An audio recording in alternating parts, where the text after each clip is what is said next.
Nabibilang sa marangyang angkan si Mateo, mula ni Nuno hanggang sa kanyang henerasyon. Mayaman na talaga ang kanyang pamilya. Kilala ang pamilya nila sa pagiging mahusay sa mga negosyo. Pero bata pa lang, iba na ang hilig ng lalaking si Mateo. Mas gusto niya ang mga bagay na may tuturing niyang adventure.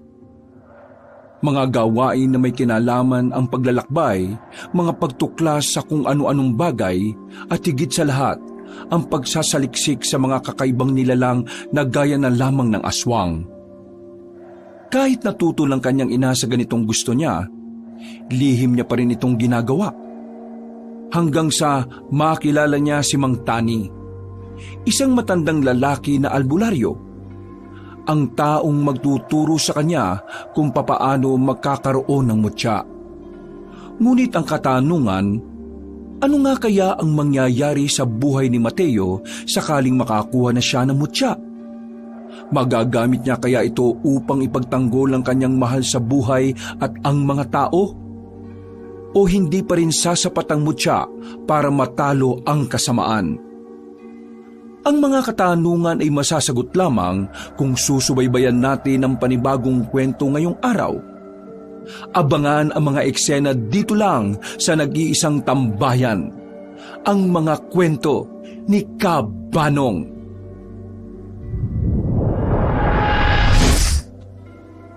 Saan ka na naman galing?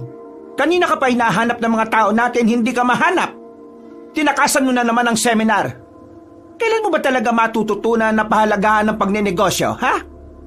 Bakit ba hindi ka man lang nagkaroon ng interest dito kahit na alam mo namang ikaw ang magmamana ng mga negosyong iiwan ko balang araw? Palagi mo nalang pinasasakit ang ulo ko. Mama, ilang beses ko na ba kasing sinabi sa inyo? Hindi pagnenegosyo ang gusto kong gawin sa buhay. May iba akong gusto. Hindi to tungkol sa gusto mo. Tungkol ito sa kung paano natin may tatawid ang yaman natin sa susunod na henerasyon. At sa iyo nakasalalay yon. Bakit ba hindi mo maintindihan yon? Ibig sabihin, wala talaga kayong pakialam kung anong future na gusto ko para sa sarili ko? Anong tingin niyo sa akin? Laruan? Laruan na pwede niyong gamit-gamitin kung kailan niyo gusto? Mama, tao ako. May sarili akong buhay. Kaya dapat may sarili akong desisyon kung ano ang mas makabubuti para sa kinabukasan ko. Ang makabubuti sa kinabukasan mo ay ang pagnenegosyo. Nandito ang pera. Sa inyo, oo. Pero sa akin, hindi yan ang makabubuti sa akin. Kasi kahit na kailan, hindi nakakabuti na gawin mo ang isang bagay na labag naman sa kalooban mo. Kaya nga aaralin mo. Kaya nga susubukan mong mahalin. Ilang taon ko nang inaaral at sinusubukang mahalin, Mama. Pero hanggang ngayon, hindi ko pa rin maramdaman na ito ang para sa akin. Mama, hindi mo maaaral kung papaano mamahalin ang isang bagay. Kahit na tao pa man yan, ang pagmamahal ay kusa mong mararamdaman sa isang tao o bagay na nagdudulot ng kaligayahan sa iyo. Huwag niyo akong diktahan kung anong mamahalin ko kasi buhay ko ito. Anong alam mo sa pagmamahal? Ni wala ka pa ngang nobya o pamilya. Eh kayo, anong alam niyo sa pagmamahal? Ganitong pagmamahal ba ang gusto niyong matutunan ko? Ang kalimutan ng mga taong tunay na nagmamahal sa iyo dahil mas mahalaga ang negosyo? Hambibig mo, Mateo! Iniwan niyo sa ere si Papa dahil gusto niyong hawakan ang negosyo ni Lolo. At hanggang ngayon, tuluyan niyo nang kinalimutan si Papa. Kasi mahirap lang siya. At alam niyo kung ano masaklap? Hindi ko man lang kilala ang tatay ko. Kasi bata pa lang ako, pinalayas niyo na siya sa buhay natin. Isang malakas na sampal ang ginawa ni Senyora Abella sa kanya. Natigilan ng binata. Ramdam na ramdam niya ang gigil ng kanyang ina. Wala kang karapatang magsalita sa akin ng ganyan dahil anak lang kita. Wala kang alam sa mga pinagdaanan ko para lang makarating sa ganitong posisyon. Kung nagagalit ka sa akin dahil pinaalis ko ang papa mo, magalit ka hanggat gusto mo. Wala akong panahon sa mga taong mahihina at walang balak umunlad sa buhay. Patabog na umalis ang kanyang ina sa malawak nilang sala. Napapailing na lamang si Mateo. Alam niyang nasagi niya talaga ang ego ng kanyang nanay. Kaya nakakasiguro din siya na pagbabawalan na naman siya nitong makalabas. Makalipas ang 1 oras matapos ang pagtatalo, tumambay na lamang si Mateo sa loob ng kanyang silid. Isinarado niya ng maigi ang pintuan. Ayaw niya kasing may makakita sa kanya kung ano ang pinagkakaabalahan niya sa kwarto niya. Agad niyang binuklat ang mga bagong libro na nabili niya sa lumang library sa sentro. Mga kakaibang nilalang sa lupain ng Pilipinas. Napapatango pa si Mateo matapos basahin ang pamagat ng libro. Nang buksan niya na yun, sinimulan na nitong basahin ang kabuuan. Inabot siya ng 10:00 ng gabi kakabasa dahil makapal ang librong yon. Ang dami niyang natutunan. Mga bagay na may kinalaman sa mga kakaibang nilalang na gaya na lamang ng aswang. Noong mga sandaling yon, pakiramdam ni Mateo ay sapat na ang kaalaman niya para simula na matagal na niyang gagawin ang maging isang manunugis. Kahit na wala pa namang namamata ang aswang sa kanilang lugar, hindi nasira ang pangarap niyang yun. Ayos, kagamitan na lang talaga ang kulang. Naalarma siya na makarinig siya ng sunod-sunod na katok. Mabilis niyang itinago ang libro sa ilalim ng kanyang kama. Agad siyang humiga at nagkunwaring kakagising lamang.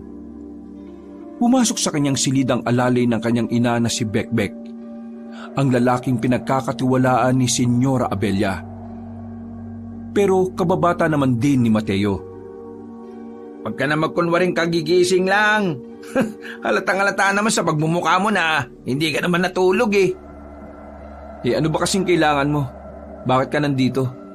Pinapasabi ni Senyora na maganda ka raw kinabukasan ng gabi. May kailangan kang puntahan na okasyon.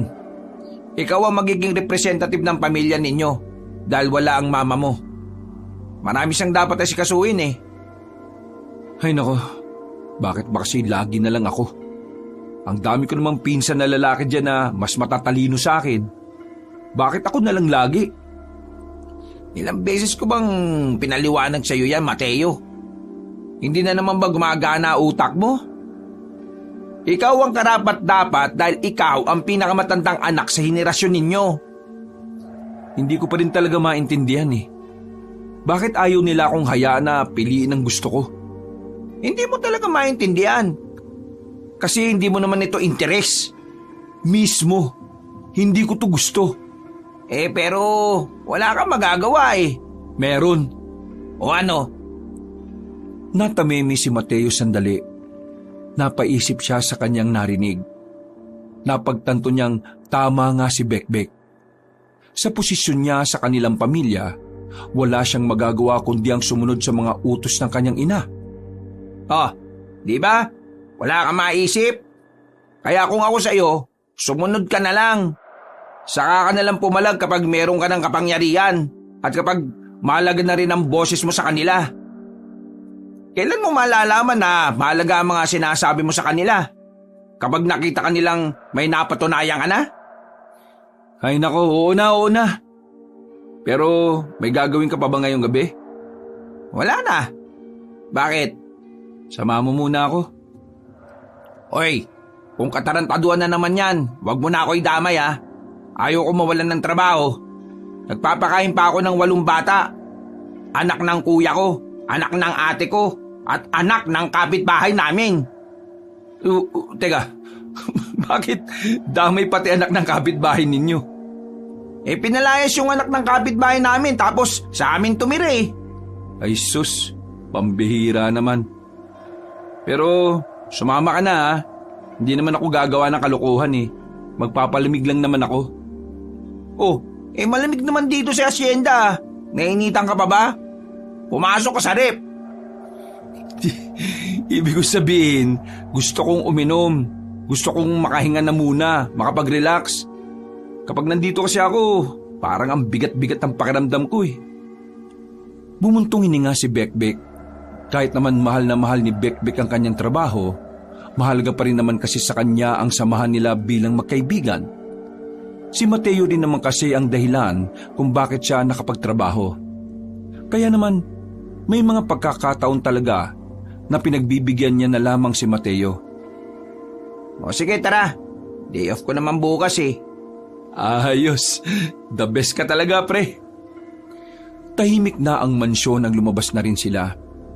Gamit ang itim na sasakyan, nakalabas sila ng asyenda nang walang nakakapigil sa kanila. Habang nasa biyahe sila, hindi maiwasan ni Mateo na buksan na naman ang usapan tungkol sa mga ginagawa niya. Siya nga pala, may nabasa akong bagong libro. O tungkol naman sa ano? Abala lang sa pagmamaneho si Bekbek. Maingat itong pinapatakbo ang sasakyan dahil may kadiliman na rin ang kanilang nadaraanan. Itutuloy mo ba talaga ang pangarap mo maging manunugis? Oo, yun naman talaga ang bala ko sa buhay ko eh. Pero, gaya ng sabi mo, kailangan ko munang sundin si Mama. Kaya, kapag nagkaroon na ako ng sariling pera, saka ako magiging manunugis para mabili ko mga gamit na kailangan ko. Akala mo ba, ang pagiging manunugis madali lang? Bakit? May alam ka ba tungkol sa pagiging manunugis?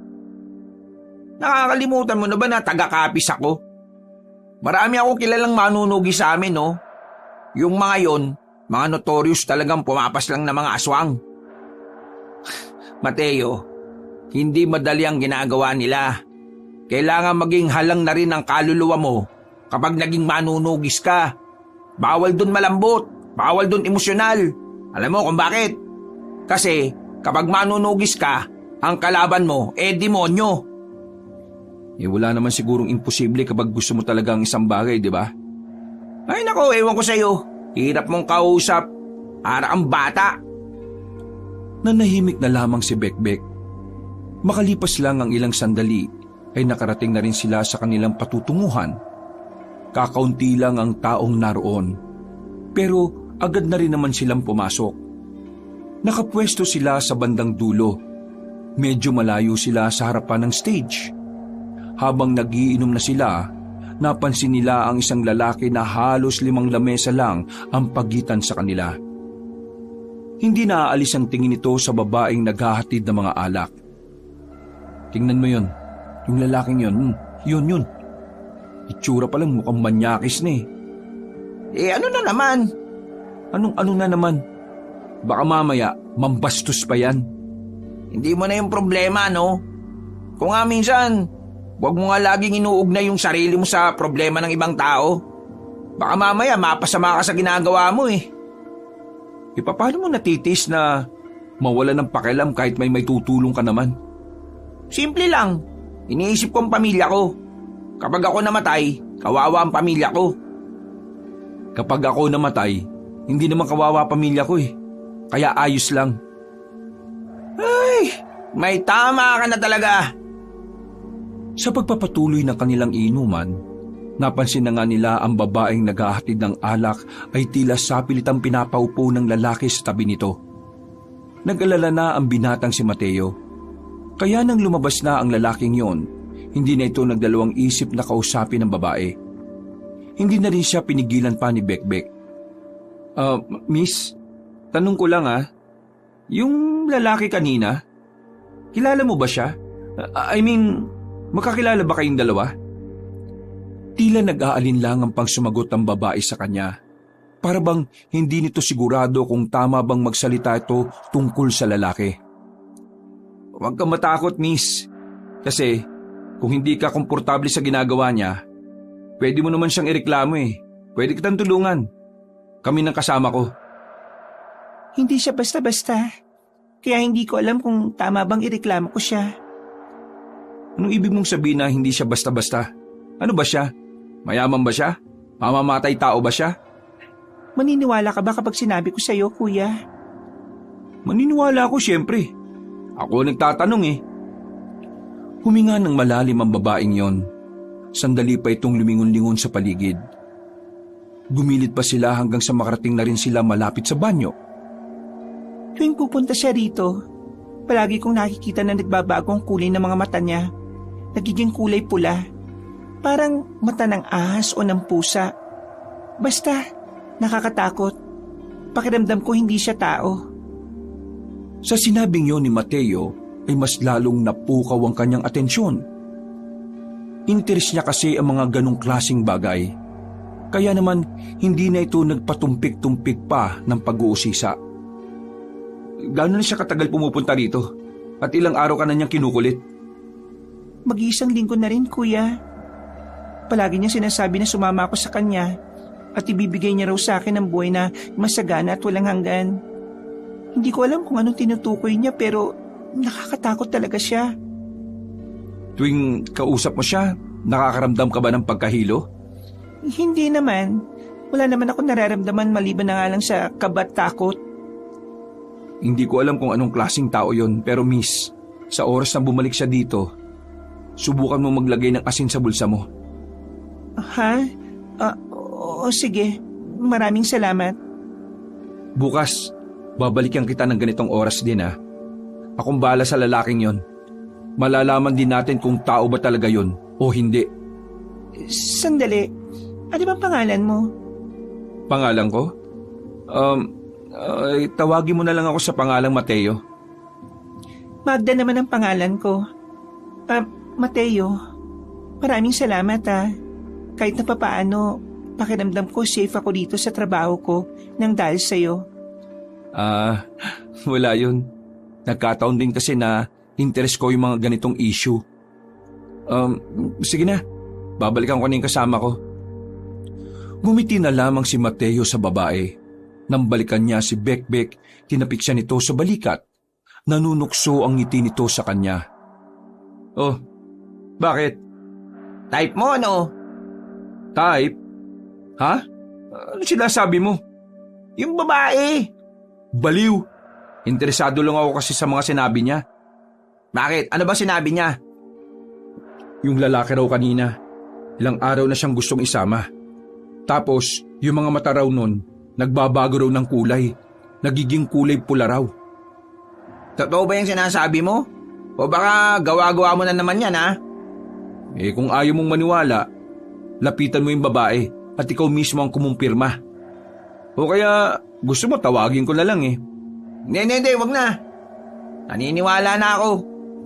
Hindi naman lingid sa kalaman ko na may mga ibang nilalang din naman bukod sa tao Tingin mo pre, anong klaseng nilalang kaya yung lalaki kanina? Aba, hindi ko alam. Pero kung nagiging pula mga mata nun, isa lang ang naiisip ko. Ano? Aswang! Napanganga ang binatang si Mateo sa sinabi ni Bekbek. Dahil dito, mas lalo tuloy naging ganado si Mateo. Mas lalong nabuhay ang kanyang pagnanais na imbestigahan ng lalaking yon. Hanggang umuwi na sila at nasa biyahe, tahimik lamang si Mateo. Walang ibang nasa utak niya kundi ang aswang. Sumakto rin kasi na yun ang isa sa mga nabasa niya sa mga librong meron siya. Mga ilang sandali pa, nakauwi na rin sila sa asyenda. Balisang tumungo si Mateo sa kanyang silid. Kinabukasan ng umaga, bago pa siya bungangaan ng kanyang ina, maaga na siyang umalis. Tumungo siya sa sentro ng bayan para maghanap ng albularyo. Kailangan niya kasing bumili ng pangontra. Ibibigay niya ang pangontrang yon sa dalaga. Nang sa ganon, makaiwas ito sa kapahamakan na maaring dulot ng aswang. Habang abalang palakad-lakad sa kalagitnaan ng maraming tao, isang matandang lalaki ang kanyang nabangga. Muntika nang matumba ang matandang lalaki. Buti na lang ay nasalo niya ito. Inalalayan niya ito at pareho silang gumilid. Pinaupo niya ang matandang lalaki sa upuan. Nako, pasensya na po talaga Manong ha.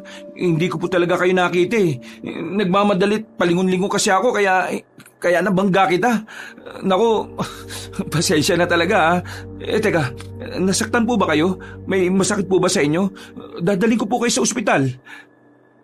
Iho, ayos lang naman ako. Hindi naman ako nasaktan. Huwag ka mag-alala. Sigurado po ba kayo? Pumunta na po tayo sa ospital para makasiguro tayo. Hindi na nga. Ayos lang talaga ako. Wala namang nadali sa akin. Pangkaraniwang banggaan lang naman ang nangyari. At saka alam ko, hindi mo naman talaga sinasadya. Sigurado kayo Oo, sigurado ako. Pero ano bang hinahanap mo? Sabihin mo't baka naman matulungan kita. Kasi naghahanap po ako ng albularyo eh. Albularyo baka mo? Opo, meron po ba kayong kilala? Ay siya, sumama ka sa akin. Meron akong kilala. Talaga po? Oo, iho. Ipapakilala kita sa kanya. Masiyang sumunod si Mateo sa matanda. Hindi niya alam kung bakit ganun na lamang ang kanyang tiwala. Magaan din kasi ang pakiramdam niya sa matandang yon. Parang matagal na niya itong kilala. Kaunting lakad lang, meron silang narating na maliit na bahay. Sa gilid ng bakuran ay maraming tanim na mga gulay. Napangiti si Mateo. Gustong gusto niya kasi ang ganoong lugar. Simple lang ang pamumuhay na meron doon. Pagdungaw sa bintana, mga pananim na agad ang makikita sa umaga. Pasensya ka na at ganito lang ang bahay ko, ah. Akala ko po ba dadalhin niyo po ako sa albularyo? Bakit po tayo nasa bahay ninyo? Ay, ako ang albularyo eh. Ho? Kayo po? Bakit hindi niyo naman po kaagad sinabi? Kasi, hindi ko ito masyadong pinapaalam sa ibang tao. Sa mga nagiging customer ko lang. Halika, pumasok ka. Itinulak na ni Mateo ang gate na yari sa kahoy. Pinaupo siya na matanda sa mahabang katawan ng puno na nakatumba sa gilid. Matanong ko lang, ano ba ang kailangan mo sa albularyo?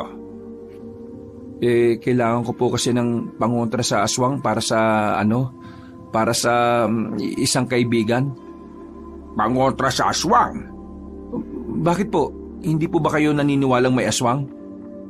Iho, lahat ng albularyo naniniwalang may aswang. Pero napaisip lang ako, may aswang na naman pala. Na naman? Ibig sabihin, meron nang nauna? Sa'yo ko lang ito ay kukwento ha.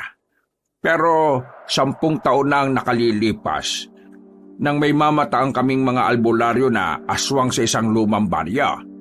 Naninirahan sila roon. Pinaslang na namin ang mga yun eh. Bakit meron pa rin ngayon? Talaga po? Nakapatay na kayo ng aswang? Hindi nga. Iho, kung pamilyar ka sa pagiging manunugis, naging manunugis muna ako bago ako naging albularyo. Ang ginagawa namin paslangin ng mga aswang, ubusin ang angkan nila at pigilan ng mga kasamaan na ginagawa nila noong araw. Kung ganon, talaga matutulungan niyo ako sa problema ko? Malapad ang ngiti ni Mateo. Pakiramdam niya ay para siyang naka-jackpot. Hindi na kasi siya mahihirapan pang makahanap ng taong makikinig sa lahat ng mga nalalaman niya.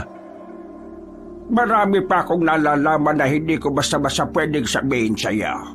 Pero pagtutuunan na lang natin kung ano ang kailangan mo. Anong klaseng pangontra ba ang gusto mo? Kahit na anong pangontra po, basta yung hindi makakalapit ang aswang. Babae po kasi ang pagbibigyan ko niyan eh. Kawawa naman. Kasi meron daw isang aswang ang madalas na nangungulit sa kanya.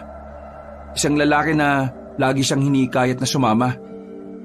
Sinasabi mo bang laging nakakausap nitong babayang aswang na lalaki? Opo, Manong. Kaya nga kailangan ko ng pangontra para sa kanya. Ay, sige. Bibigyan kita. Pero gusto kong sumama na lang sa iyo para makita ko rin ang sinasabi mong aswang. Sigurado po ba kayo? Oo. Kailangan kong makausap ang aswang na yon. Gusto kong malaman kung siya lang ba talaga ang aswang o meron pang iba. Oo, sige po. Marami pong salamat ha. Mas maganda ngang may kasamang albularyo para na rin mas ligtas. Nababahala rin kasi ako na baka pag-initan din ako ng lalaking aswang na yun eh. Kung marunong nga lang po sana akong makipaglaban sa kanila, di sana kakayanin ko sila mag-isa. Hindi mo sila kakayanin mag-isa, iho. Kung pangkaraniwang tao ka lang, kailangan mo ng kasama. O kaya naman sandata na ibibigay sa iyo ng kalikasan o kaya ng mga hayop. Ang sinasabi niyo po ba mutya? Oo, May alam ka naman pala sa mga ganoong bagay eh. Opo, madalas po kasi ako magbasa ng mga tungkol doon. Sa katunayan, gusto ko nga rin pong maging manunugis eh. Baka naman po pwedeng turuan niyo ako. Ano? Gusto mo maging manunugis? Haba, ayos ka rin Bakit naman po? Sa panahon kasi ngayon, bibihira na lang ako makatagpo ng mga taong gustong maging manunugis. Karamihan mga natatakot kapag nalalaman na aswang ang kakalabanin. Ang iba naman, hindi naniniwala at natatawa na lang. Pero, iba ka. Teka, matanong ko nga. Anong nagtulak sa'yo para maging interesado sa mga ganitong bagay? Bata pa lang po ako. Pakiramdam ko na ito na talaga ang gusto kong gawin. Hindi ko rin po alam kung bakit Basta, noon pa pakiramdam ko, kailangan kong malaman ng ibang lihim na meron ng lipunan. Napatango ang matandang si Tani dahil sa pagiging malalim ng binata. Naniniwala matanda sa sinabi ni Mateo. Pakiramdam ni Mang Tani, magiging magaling na manunugis ang binata kung ito ay mahahasa. Sigurado ka bang gusto mo maging manunugis? Opo, gusto ko talagang magligtas ng mga tao. Siya sige. Tutulungan kitang maging manunugis. Pero sa isang kondisyon. Sige po, ano pong kondisyon? Tutulungan mo kung mahuli ang aswang na sinasabi mong nanggugulo sa kaibigan mo. Sige po, gagawin ko po yan. Makakaasa po kayo. Matapos ang kanilang pag-uusap, binigay na rin ni Mang Tani ang 2 kwintas na di umano mabisa itong pangontra para hindi na makalapit ang kahit na anong masamang elemento. Kabilang na nga rito ay ang mga aswang.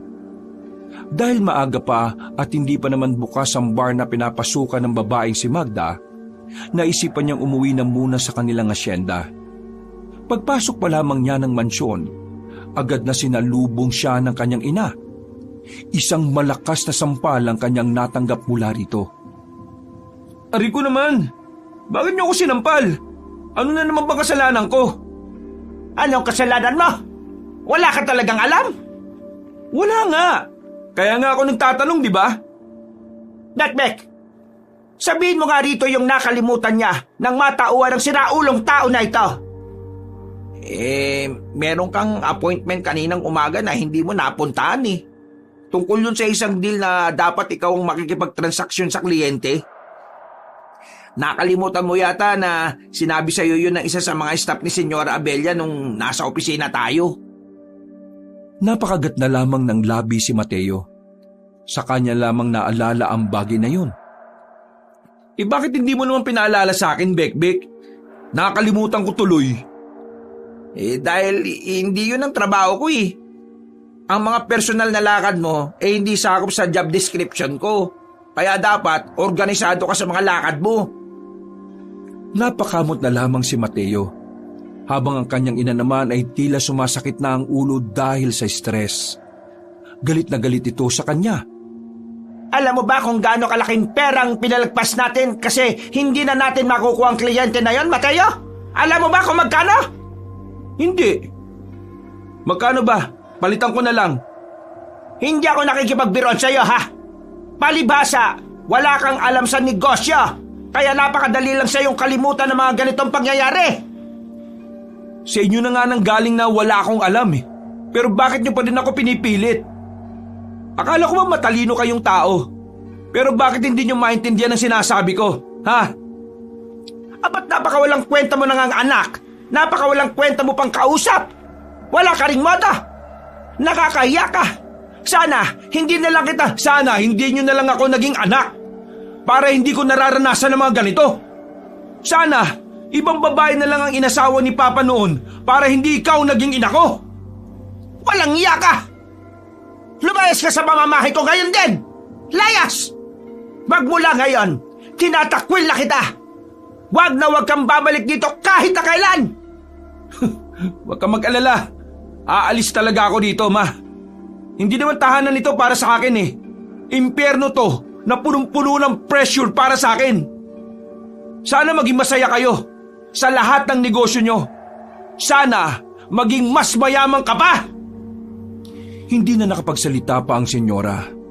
Agad namang lumbas ng bahay si Mateo. Wala siyang nadala na kahit na ano. Hindi na rin niya naisipan pang bumalik.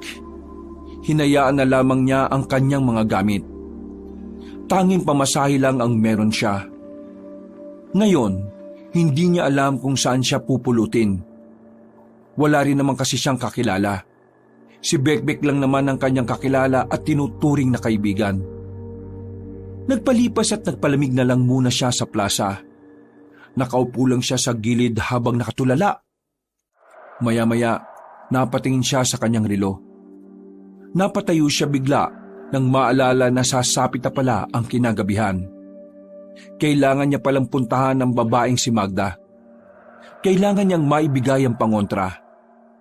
Pasakay na sana siya ng tricycle pero may isa pa siyang naalala. Ay, isasama ko nga pala si Mang Tani ngayon. Mali. Dito pala ako sasakay sa kabila. Pasensya na po, kuya. Ibang tricycle ang kanyang pinara at agad na bumiyahe patungo sa sentro ng bayan. Makalipas lang ang halos 20 minutos ay nakarating na rin siya. Pagdating niya sa bahay ni Mang Tani ay nakahanda na rin pala matanda. Mabuti naman at dumating ka na. Akala ko talaga hindi ka na darating ano bang nangyari? Wala naman po. May kaunting problema lang sa bahay.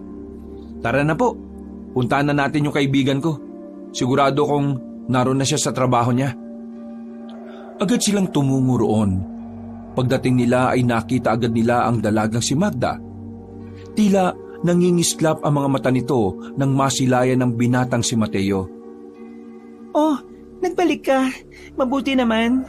Pero sino kasama mo? Ay, siya nga pala. Ito si Mang Tani.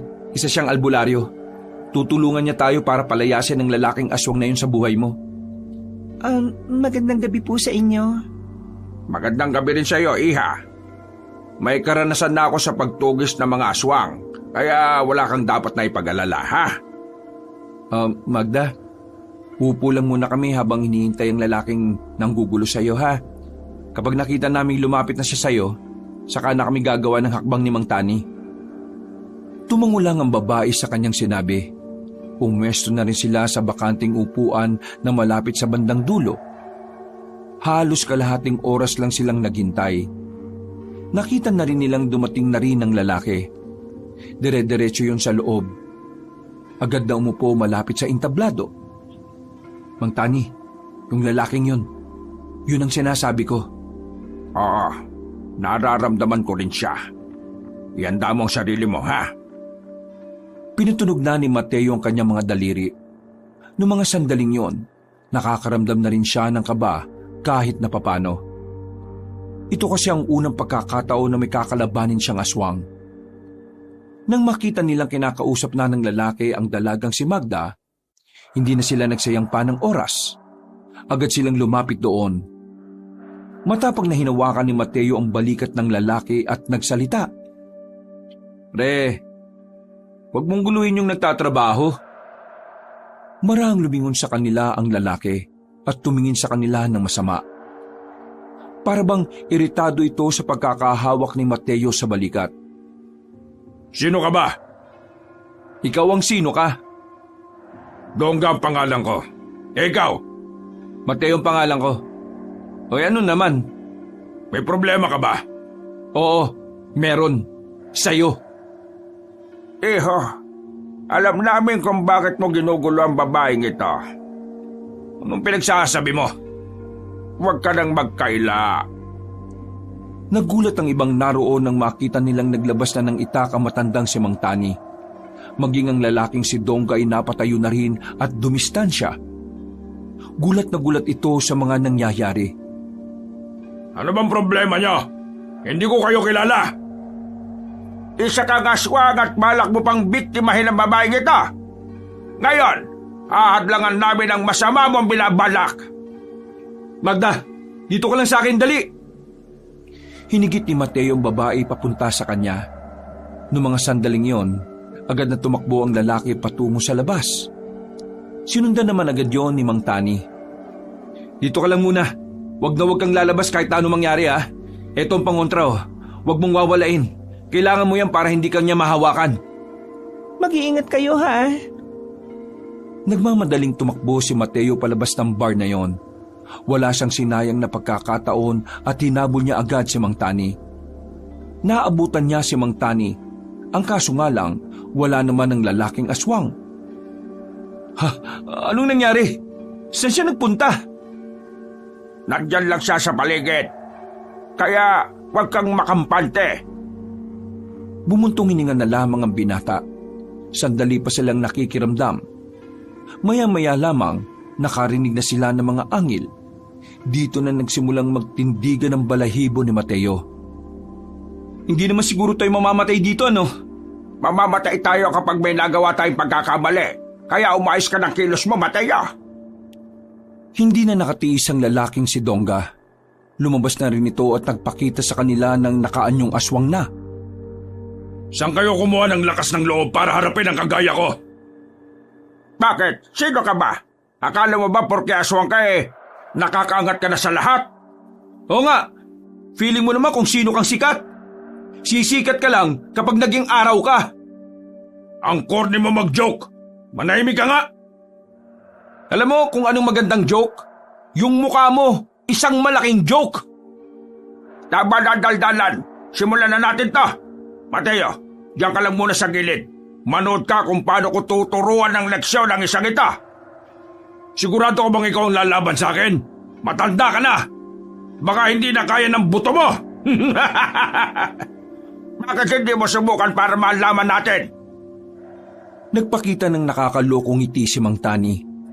Nakaramdam ng paghanga ang binatang si Mateo dahil hindi man lang niya makitaan ng kahit na kaunting kaba ang matanda. Mga ilang sandali lang, biglang lumusob si Mang Tani. Sa galaw pa lamang nito ay nasundan na ang lalaking aswang na si Dongga. Magaling at talaga namang kalkulado ang bawat galaw. Kahit na anong gawin ni Dongga ay hindi na ito makatama sa matanda. Aswang ka lang. Mas malakas ka sa akin pero mas marami akong karanasan sa iyo pagdating sa makikipaglaban. Mukhang dati kang manunugis, tanda.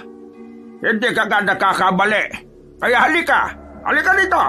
Ikaw naman ang lumusob para malaman natin kung magaling ka nga ba o hindi. Para malaman ko kung sulit ang oras ko para mapaslang ka. Mayayabang talaga ang mga manunugis kahit na kailan. Pero sige, pagbibigyan kita. Humabang kuko ni Dongga.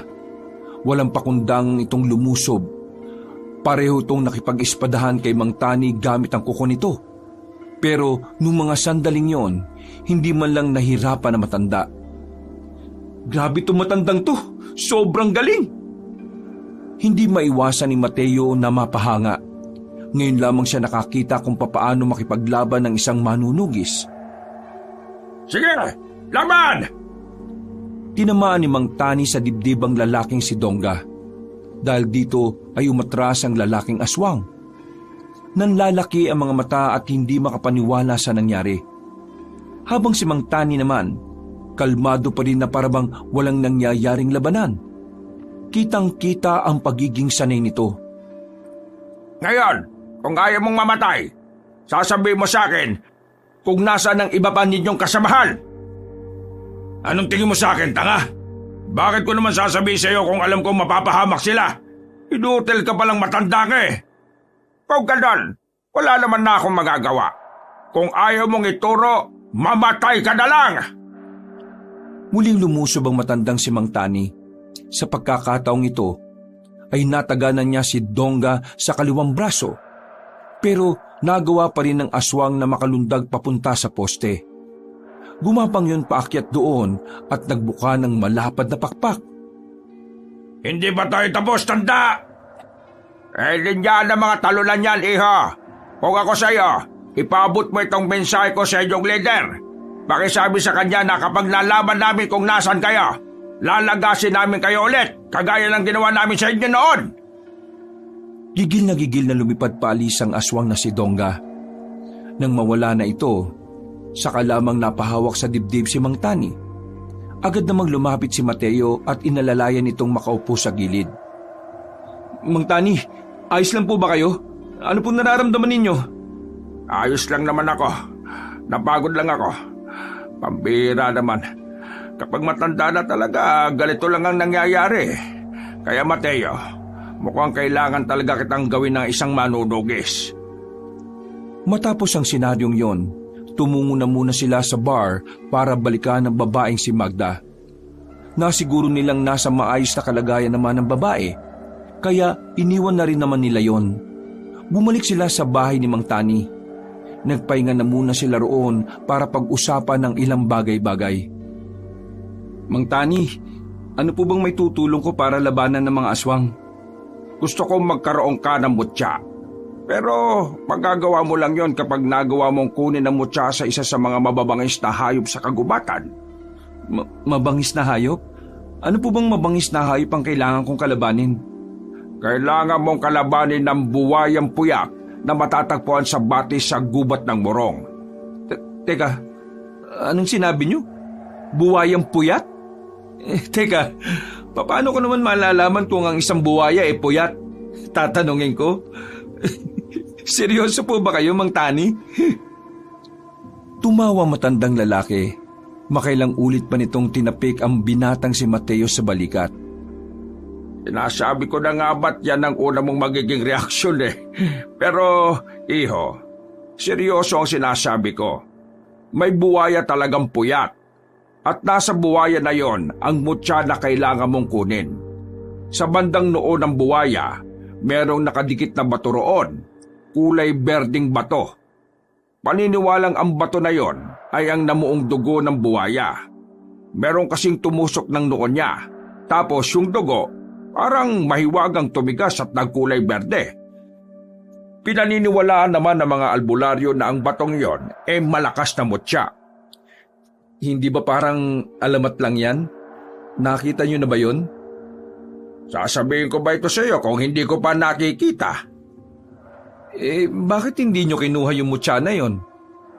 Dahil lahat naman kami noon ay may kanya-kanya ng mutya. At ngayong matatanda na kami, wala na ni isa sa amin ang may kakayahang kunin yon. Kaya naman, ikaw ang unang pumasok sa isip ko. Paano ko makukuha yung mutya na yun, Mang Tani? Baka mamaya dyan palang patay na ako. Hindi ito magiging madali. Kaya kailangan mo talaga magsanay bago ka sumabak doon. Ito lang ang tatandaan mo. Tumitigil ang buwaya kapag tinatawag mo ang pangalan niya. Borong ang pangalan niya. Pero epektibo lang ito ng 2 beses. Sa pangatlong tawag mo sa kanya, hindi na siya hihinto. Maiirita na siya sa'yo. Hanip na buwaya. Marunong mairita. Mateo, ikaw lang ang nakikita kong kakayaning talunin ng mga aswang. Matanda na ako eh. Hindi na ako makakatagal sa labanan. Kaya tatanungin kita. Tatanggapin mo ba ang magiging tungkulin mo bilang isang manunugis at tagapangalaga ng mutya? Mang Tani, matagal ko nang hinintay ang ganitong pagkakataon kaya wala akong dahilan para tanggihan ito. Ang hiling ko lang sana tulungan mo ako hanggang sa maging magaling at mahusay na rin ako. Mabuti naman at tinatanggap mo. Huwag ka mag-alala. Ako nang bahala sa lahat ng bagay na dapat mong matutunan. Pero Mang Tani, may isa pa pala akong gustong ipakiusap sa inyo. Ano naman yan? Sabihin mo lang. Kasi pinalayas na ako sa amin. Wala na akong matitirhan. Pwede bang sumama na lang muna ako dito sa bahay nyo? Huwag kayong mag-alala. Tutulungan naman kita sa mga gastusin. May pera pa naman ako. Ay nako, wala namang problema sa akin. Mas maganda ngang nandito ka para hindi na ako mahihirapang hanapin ka. Ayos. Maraming salamat po. Alam nyo, wala kasi akong tatay. Pwede bang tawagin ko na lang kayong tatay? Ha? Sigurado ka ba? Hindi ka ba ilang? Hindi po. Matagal ko na rin kasing gusto magkaroon ng ama. Ang kaso, mula pagkabata ko, Hindi ko naman siya nakita. Parang pareho lang din naman pala tayo. Hindi ko na rin kasi nakita ang anak ko noon pa. Iniisip ko nga, ano nga kayang ginagawa niya ngayon? Pero hayaan mo na. Ang mahalaga, dito ka natitira. Hanggat hindi natatapos ang problema natin sa mga aswang, dumito ka na muna, ha? Sigurado yan, ha? Siguradong sigurado. Hindi malaman ni Mateo kung bakit ganun na lamang kagaan ang kanyang kalooban sa matandang yon. Pakiramdam niya kasi talaga, matagalan niyang kilala matandang yon. Hindi man lang kasi nakakaramdam ng kahit na kaunting hiya o pagkailang. Komportable siya kasama at kinakausap ito. Bagay na hindi niya nararamdaman kapag ang kanyang ina ang nasa tabi niya. Kinabukasan ay nagpaalam si Mateo kay Mang Tani. Kailangan kasi niyang makipagkita kay Bekbek para kunin ang mga gamit nito. Nang makita na sila ni Bekbek sa isang kainan sa sentro, napansin niya ang daming laman ng gamit ng sasakyan. Sa pagkakaalam niya, hindi naman ganun karami ang gamit niya. Teka, ano yan? Mga gamit, malamang. Hindi mo ba nakikita? Ang ibig ko sabihin, bakit ganyan kadami? Akin lang ba yan? Kasama na rin na sa akin dyan, no? Ha? Bakit? Lumayas ka na rin ba sa asyenda? Pinalayas na ako ni Senyora Abelia. Ano? Bakit niya ginawa yun? Wala ka namang ginagawang masama, ah.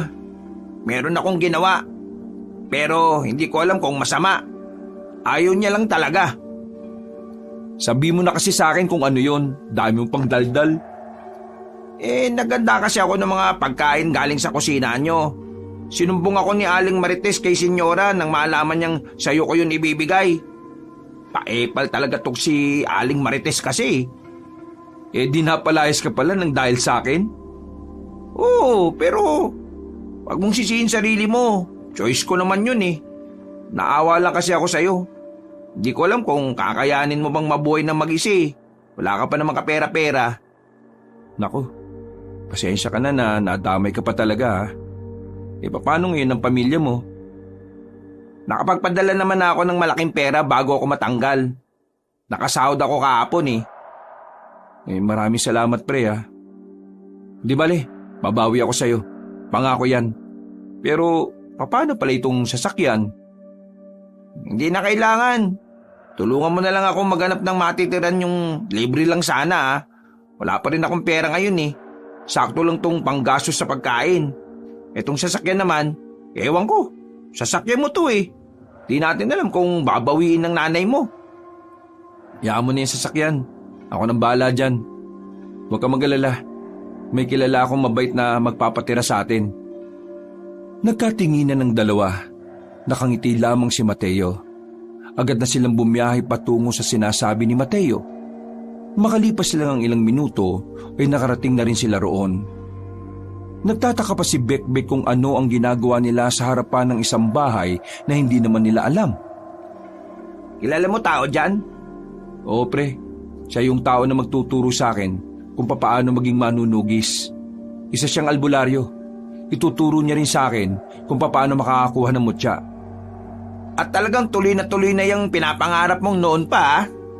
Oo naman. Sinasabi ko naman kasi sa iyo eh. Magagawa ko rin to balang araw. Pumasok na sila sa loob. Kinatok nila ang pintuan. Ilang sandali lang bumukas na rin yun. Nang bumungod na si Mang Tani, tila nagulat si Bekbek. Ganun din ang matandang lalaki. Oh, bakit kayo nagulat? Magkakilala ba kayo? Ha? Ano kasi, Oo, magkakilala kami. Pero hindi sobrang magkakilala. Nakita ko lang siya ilang beses sa sentro. Tinulungan niya ako na magbuhat ng kung ano-ano. Akala ko naman kung ano eh. Pre, si Mang Tani nga pala. Siya yung albularyo na sinasabi ko sa'yo. Mang Tani, kakapalan ko na po sana ang mukha ko. Baka pwedeng dito na rin muna siya tumira sa bahay niyo. Pinalayas na rin kasi siya ng nanay ko eh. Kaibigan ko po siya mula pagkabata. Ha? Dito? Dito siya titira? Oo po sana, kung ayos lang naman po sa inyo. Pero kung hindi naman po ayos lang din naman po. Dede. Ayos lang naman sa akin. Ay sige, dito ka na rin muna. Mas maganda kasing may katulong si Mateo sa gagawin niyang misyon. Halika kayo, pumasok kayo. Papasok na lang po muna namin yung mga gamit namin. Hindi naman po karamihan, puro damit lang naman po. O siya sige, tulungan ko na kayo. Ay, hindi na po. Kami na pong bahala. Nakakaya na po Mabilis na kinuha ni Mateo at Bekbek ang gamit sa sasakyan. Mga ilang sandali lang ay magkakaharap na rin sila sa loob ng bahay. Lahat ng mga hindi na ikwento ni Mateo sa kaibigan ay agad din naman itong sinabi. Medyo nawiwindang si Bekbek dahil hindi nito inakala na sobrang dami na nang nangyari kahit saglit lang din silang hindi nagkita. Pero ganun pa man, tinanggap din naman ito ang misyon kasama si Mateo. Naliwanagan na rin ito sa mga nangyayari. At ngayon, desidido na rin itong labanan ng mga aswang basta kasama si Mateo. Grabe, ang dami mo na palang ganap, no? Pero mas grabe tong si Mang Tani. Biruin mong kinaya niyang kalabanin yung aswang na yon. Saka ka na mamangha, dahil ngayong araw, sasamahan mo na ako. Agad-agad? Oo, mas maganda kasing may liwanag pa kapag hinanap natin yung buhayang puyat. Seryoso ba sa buwayang puyat? Paano mo naman malalaman kung puyat o may sapat na tulog ang buwaya? Ang palatandaan na puyat ang buwayang yon ay ang mismong bato na nasa noon niya. Dahil kasi sa banta na merong kumuha nun sa kanya noon, hindi na siya laging natutulog. Ibig sabihin, puyat siya. Ay, pambihira. Akala ko naman mahihirapan pa kami kung papaano aalamin Maganda na kayo. Mas mainam kung ngayon na kayo kumilos. Bago mag-alas 3 ng hapon, umalis na rin ang magkaibigang Mateo at Bekbek. Daladala ni Mateo ang itak na bigay sa kanya ni Mang Tani. Si Bekbek naman ay daladala pa rin ang baril na lagi niyang sinusukbit sa kanyang tagiliran. Hindi naman kalayuan ang bundok ng Borong sa kanilang lugar. Kaunting paandar lang ng sasakyan ay nakarating na rin sila sa paanan ng bundok na yon. Alam mo ba kung saan natin nahanapin yung buwayang puyat? Yang sabi sa akin ni Mang Tani, sa may batis daw Isa lang naman daw ang batis sa bundok nitong Morong. Kaya madali naman nating mahahanap yon. May liwanag pa naman. Sigurado ka dyan, ha? Baka naman abutin pa tayo ng gabi niyan. Hindi yan. Pinagpatuloy ng dalawa ang kanilang paglalakad. Kung saan-saan sila sumuot para hanapin ang sinasabing batis. Malapit na magdilim nang marating na rin nila ang batis. Sa wakas, narito na rin tayo. Pambira, 2 oras yata tayo naghahanap Oh, nasaan yung buwayang puyat? Diyos ko, baka natulog na. Nandyan lang yan. Hanapin lang natin. Sinuri nila ng maigi ang batis. Kinakabahan ng dalawa noong mga sandaling yon. Kahit na may mga sandata sila, hindi nila alam kung gaano kabangis ang buhayang yon. Maya-maya pa, nakarinig na sila ng mga kaluskos. Nagtago na muna sila sa gilid. Nandyan na ba? Uy, nandyan na ba? Bakit ako tinatanong mo? Sinong tatanungin ko? Yung buwayang puyat. Nanahimik lamang sila. Pero ang hindi nila inaasahan, nasa likod na pala nila ang naririnig nilang kaluskos. Nang humarap sila roon, nanlalaki ang kanilang mga mata nang masilayan sa kanilang harapan ang malaking buwaya. Muntikan na silang malapa nito. Mabuti na lamang ay agad silang nakaalis. Lintik na yan! Nagmamadali silang umakyat sa taas ng puno. Ang buwaya naman ay gumapang na rin paalis na parang walang nangyari. Pwede ba natin patayin yan? Oo, kung hindi natin yung papatayin, wala tayong tsansa makuha ang nasa noon niya. Sabi rin ni Mang Tani, parang aswang din daw yan Kumakain din talaga ng tao. Sige, babariling ko na. Sandali! Agad nang bumaba ang binatang si Bekbek. Pinagbababaril nito ang buwaya na sana ay papaalis na.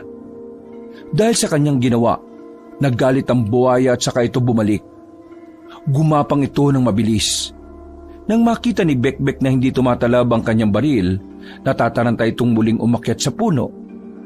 Galit na galit ang buwaya. Binangga-bangga ng buwaya ang puno na kinalalagyan nila. Putik! Malalaglag tayo!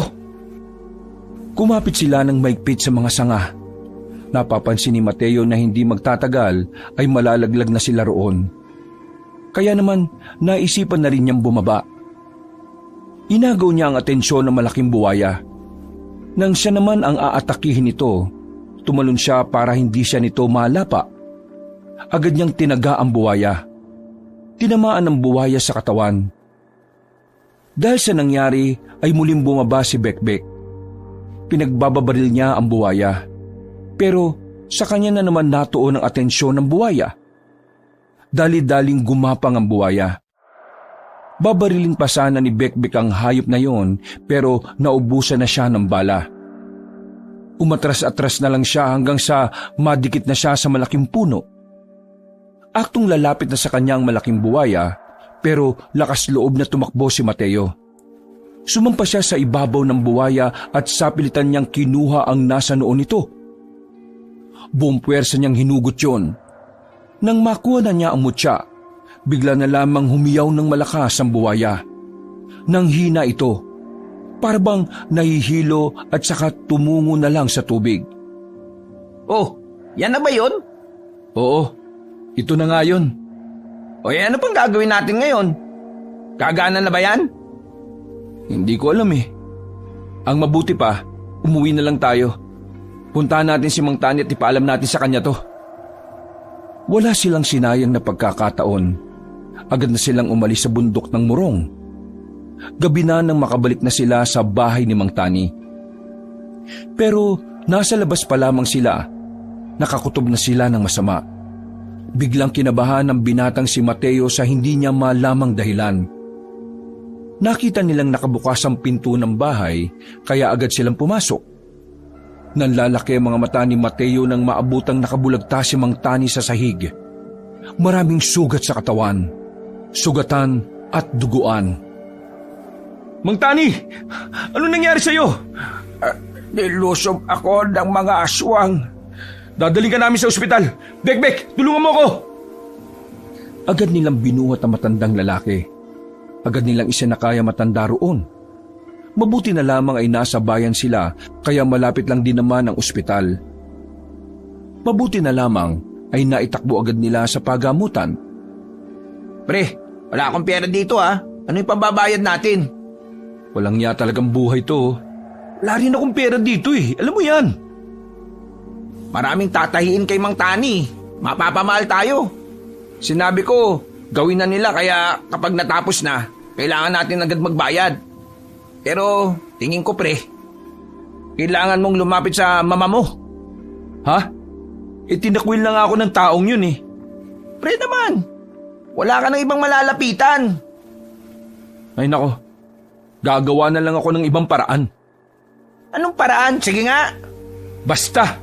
Anong basta? Mapapagastos tayo ngayon. Akala mo siguro kapag natapos ng operahan si Mang Tani, okay na? Ang daming bibiling gamot niyan. Tingin mo tatanggapin pa ako ni Mama? Kailangan mong subukan, pre. Hindi. Susubukan ko na lang na humiram ng pera sa tiyahin ko. Hindi na ako lalapit sa nanay ko kahit na kailan. Mula nang itakwil niya ako, wala na akong dahilan para maging anak niya. Pambira ka naman, pre, oh. Mas pipiliin mo pa yung pride mo kaysa sa tatay mo? Sa sinabing yon ni Bekbek ay natameme si Mateo. Nung una, inakala niyang nabingi lamang siya. Pero hindi. Alam niyang tama ang kanyang narinig. Sa hindi malamang dahilan, biglang tumibok ng malakas ang kanyang puso. Ano? Anong sinabi mo? Lintik na bunga nga to, nadulas patuloy ako eh. Huwag kang bumulong-bulong dyan. Anong sinabi mo? Tatay ko si Mang Tani? Oo na. Sige na, aminin ko na. Oo, tatay mo si Mang Tani. Kaya nung unang kita pa lang namin, nagulat na ako. Nakita ko lang nung si Mang Tani na kausap ni Senyore eh. Narinig ko na siya ang ama mo. Pero ngayon ko lang nalaman na si Mang Tani pala siya. Wala akong intensyon na itago to sa'yo. Bakit hindi mo kagad sinabi sa akin? Nakiusap sa akin si Mang Tani na wag na munang sabihin sa'yo hanggat hindi pa natatapos ang misyon. Huminga na lamang ng malalim ang binatang si Mateo. Hindi siya makapaniwala na ang taong kailan niya lamang nakilala ay kanya palang ama. Natatawa na lamang si Mateo dahil sa pagiging mapaglaro ng tadhana. Buwang ka ba? Nakakatawa. Wala. Natatawa lang ako kasi kaya pala ang gaan-gaan ang pakiramdam ko sa kanya simula pa nung una. Kasi nga tatay mo siya. Tingnan mo oh. Kaya pala pareho kayo ng interes. Sige na, samahan mo ko. Pupunta ako sa asyenda. Ay nako, akala ko magmamatigas ka pa rin eh. Kakapalan ko na ang mukha ko. Walang sinayang na pagkakataon ng binatang si Mateo. Handa na siyang lunukin ng kanyang pride para lang magawa ng paraan ng mga pangangailangan ni Mang Tani. Mabilis lang naman ang naging biyahe nila. Pero pagdating nila sa gate ng asyenda, hindi na sila pinapasok. Kahit na nung gawin ni Mateo, ayaw na siyang pakinggan ng mga nagbabantay roon. Itinuring na siyang ibang tao ng kanyang ina. Sa katunayan, isa na siya sa mga taong kasama sa listahan sa hindi maaaring tumapak sa mansyon. Hindi niyo ba ako nakikilala? Ako si Mateo, ang anak ni Senyora Abelia. Papasukin niyo ako! Kailangan ko makausap ang mama ko! Kung hindi kami pwedeng pumasok, baka pwedeng sabihin nyo na lang na harapin niya kami. Tungkol sa ama ni Mateo ang kailangan nilang pag-usapan. Nagkatinginan ng 4 na gwardya sa gate. Umalis ang isang gwardya kaya naman napanatag na ang kalooban ng magkaibigan. Makalipas lang ang ilang sandali, pinapasok na rin sila. Inambahan pa ni Mateo ang isang gwardya na nag-aangas sa kanya. Pagpasok nila ng mansyon, nakaabang na ang matandang babae na si Abelia. Nandito ako para kay Papa. Alam ko na kung sino siya. Mukhang hindi na ikinagulat ni Senyora Abelia ang sinabi niyo ni Mateo. Pero mababakas pa rin ang pagiging tensyonado sa mukha ng matanda. Alam kong pagtatawanan niyo ako dahil nandito ako ngayon sa harapan ninyo. Pero wala na akong pakialam kung ano man ang sasabihin niyo sa akin. Nasa ospital si tatay. Inatake siya ng maraming aswang at sobrang dami niyang sugat. Kailangan ko ng malaking halaga para malagay siya sa magandang sitwasyon. Kung talagang pamilya pa rin ang tingin niyo sa akin, tulungan niyo ako sa mga gastusin sa kanya. Bigyan mo ako ng magandang dahilan kung bakit ko tutulungan ng isang taong matagal nang walang koneksyon sa akin. Seryoso ba kayo sa sinasabi ninyo? Ama yun na nag-iisa niyong anak. Wala man lang ba kayo kahit kaunting awa sa tao? Inalisan niyo na nga siya ng karapatan na maging ama sa akin. Ngayon, ipagkakait niyo pa ang tulong na para sa kanya? Ganyan naman talaga kasama ang ugali niyo nang dahil lang sa pera? Bago ka magsalita, sana tinanong mo muna ang side ko para malaman mo ang buong kwento. Hindi yung kung ano na lang ang narinig mo, yun na lang ang pagbabasihan mo. Alam mo ba kung bakit ko siya pinalaya sa mansyon? Kasi mas pinili niya pa ang iba kaysa sa ating dalawa. Buntis ako sa iyo noon pero wala siyang ginawa kundi ang makipagpatayan sa mga lintik na aswang na yan.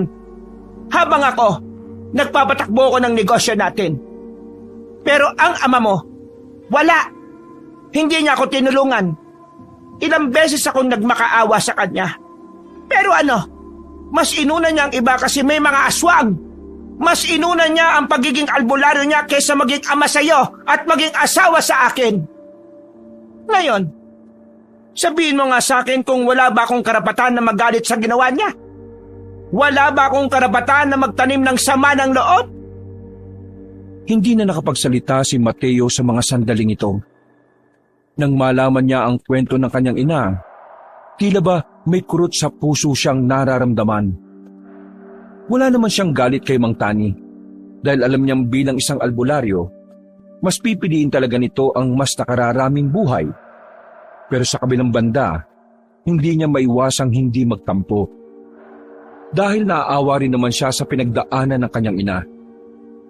Ngayon, mas naiintindihan na ni Mateo kung bakit gano'n na lamang kahigpit ang kanyang nanay sa negosyo.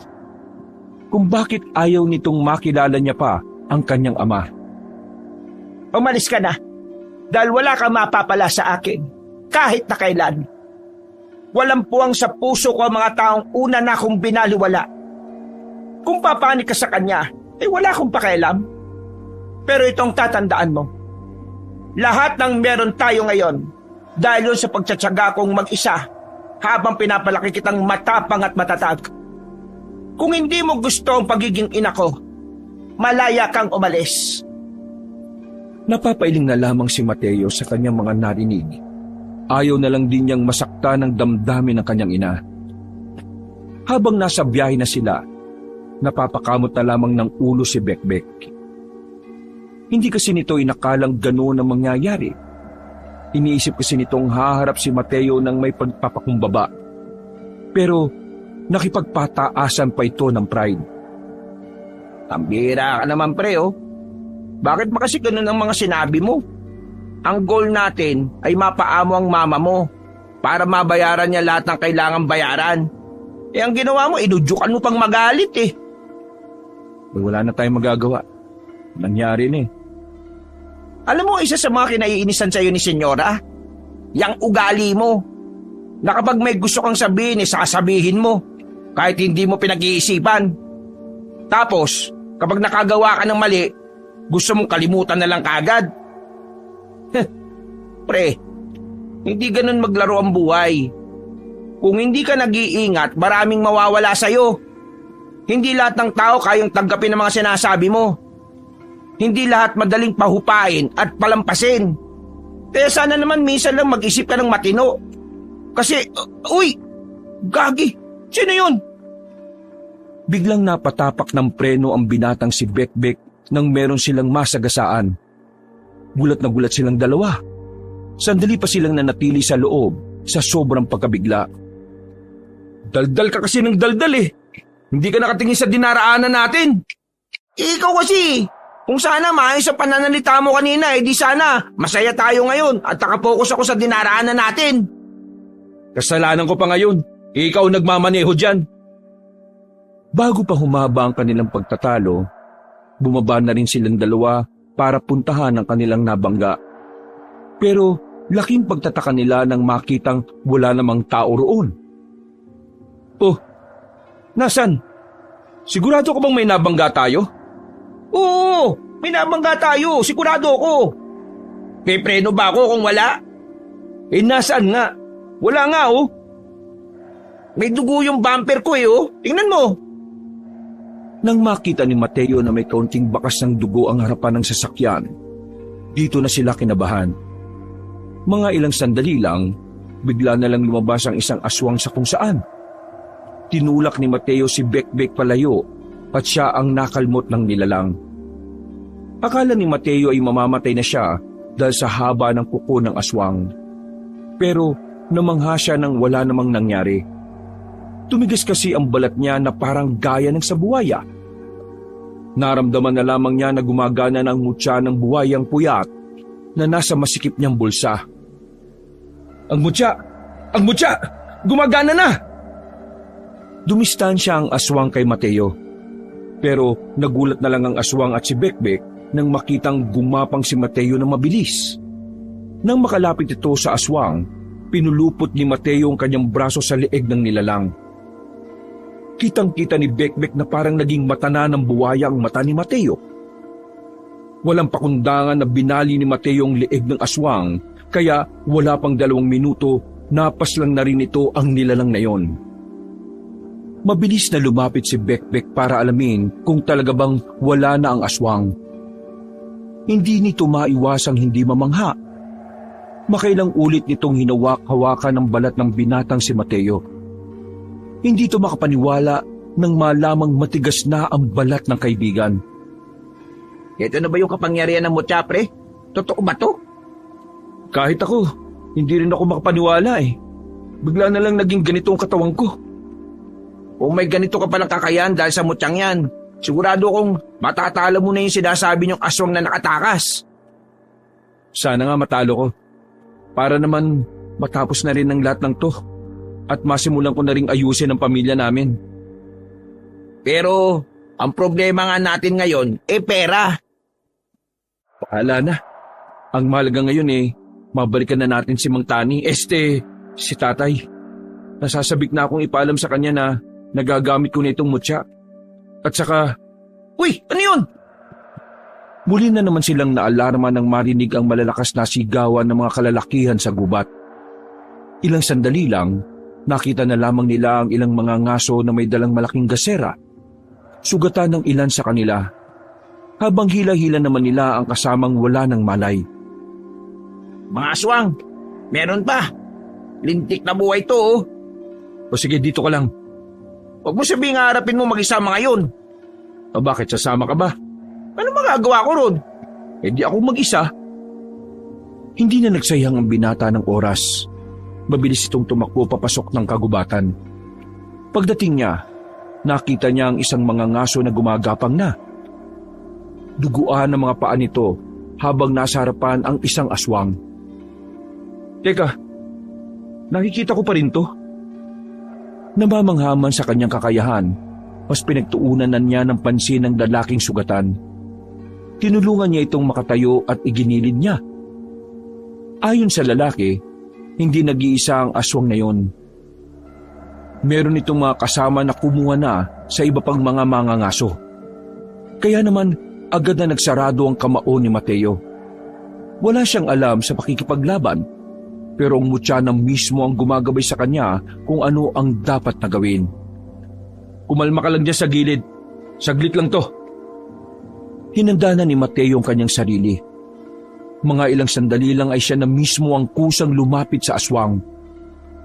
Nagkaroon sila ng palitan ng suntok. Kinakalmot pa siya ng nilalang pero walang talab sa balat niya. Nang makakuha ng tiyempo, hinawakan niya ang leeg nito. Hinigpitan niya ang pagkakasakal at saka sinuntok ng malakas sa sikmura. Pero hindi agad namatay ang aswang. Mas matibay ito kumpara sa una niyang nakalaban. Nagawa pa siya nitong suntukin sa muka pero wala pa ring ubra sa kanya. Kumakapal ang balat niya kapag nakakaramdam ng panganib. Kaya naman, walang nagawa ang aswang kahit na anong suntok at kalmot niya. Nasa aktong aatras na lang sana ito pero hinawakan ito ni Mateo sa kamay. Hinila niya pabalik at saka binalian ng braso. Nang kakagating pa siya nito, dinampot ni Mateo ang sanga ng puno at saka itinarak sa bumbunan ng aswang. Pagkatapos noon, nilapitan niya ang lalaki. O ano, kaya mo ba maglakad? Umalis ka na. Paglabas mo rito, may lalaki nasa sasakyan. Sabihin mo isasabay ka na sa pagpunta namin sa ospital. Susuyurin ko lang saglit itong area para malaman kung may aswang pa. Hindi na nag-atubili pa ang lalaki. Nagmamadali itong naglakad kahit na paika-ika. Samantalang si Mateo, nilibot niya pa ang buong paligid. Ang kaso nga lang, wala na siyang nakita pang aswang. Hindi na rin niya nabawi ang mga mangangaso na kinuha ng mga yon. Ganun pa man, bumalik na lang din siya sa sasakyan. Ibinyahin na nila ang lalaking sugatan, tutal sa ospital din naman ang punta nila.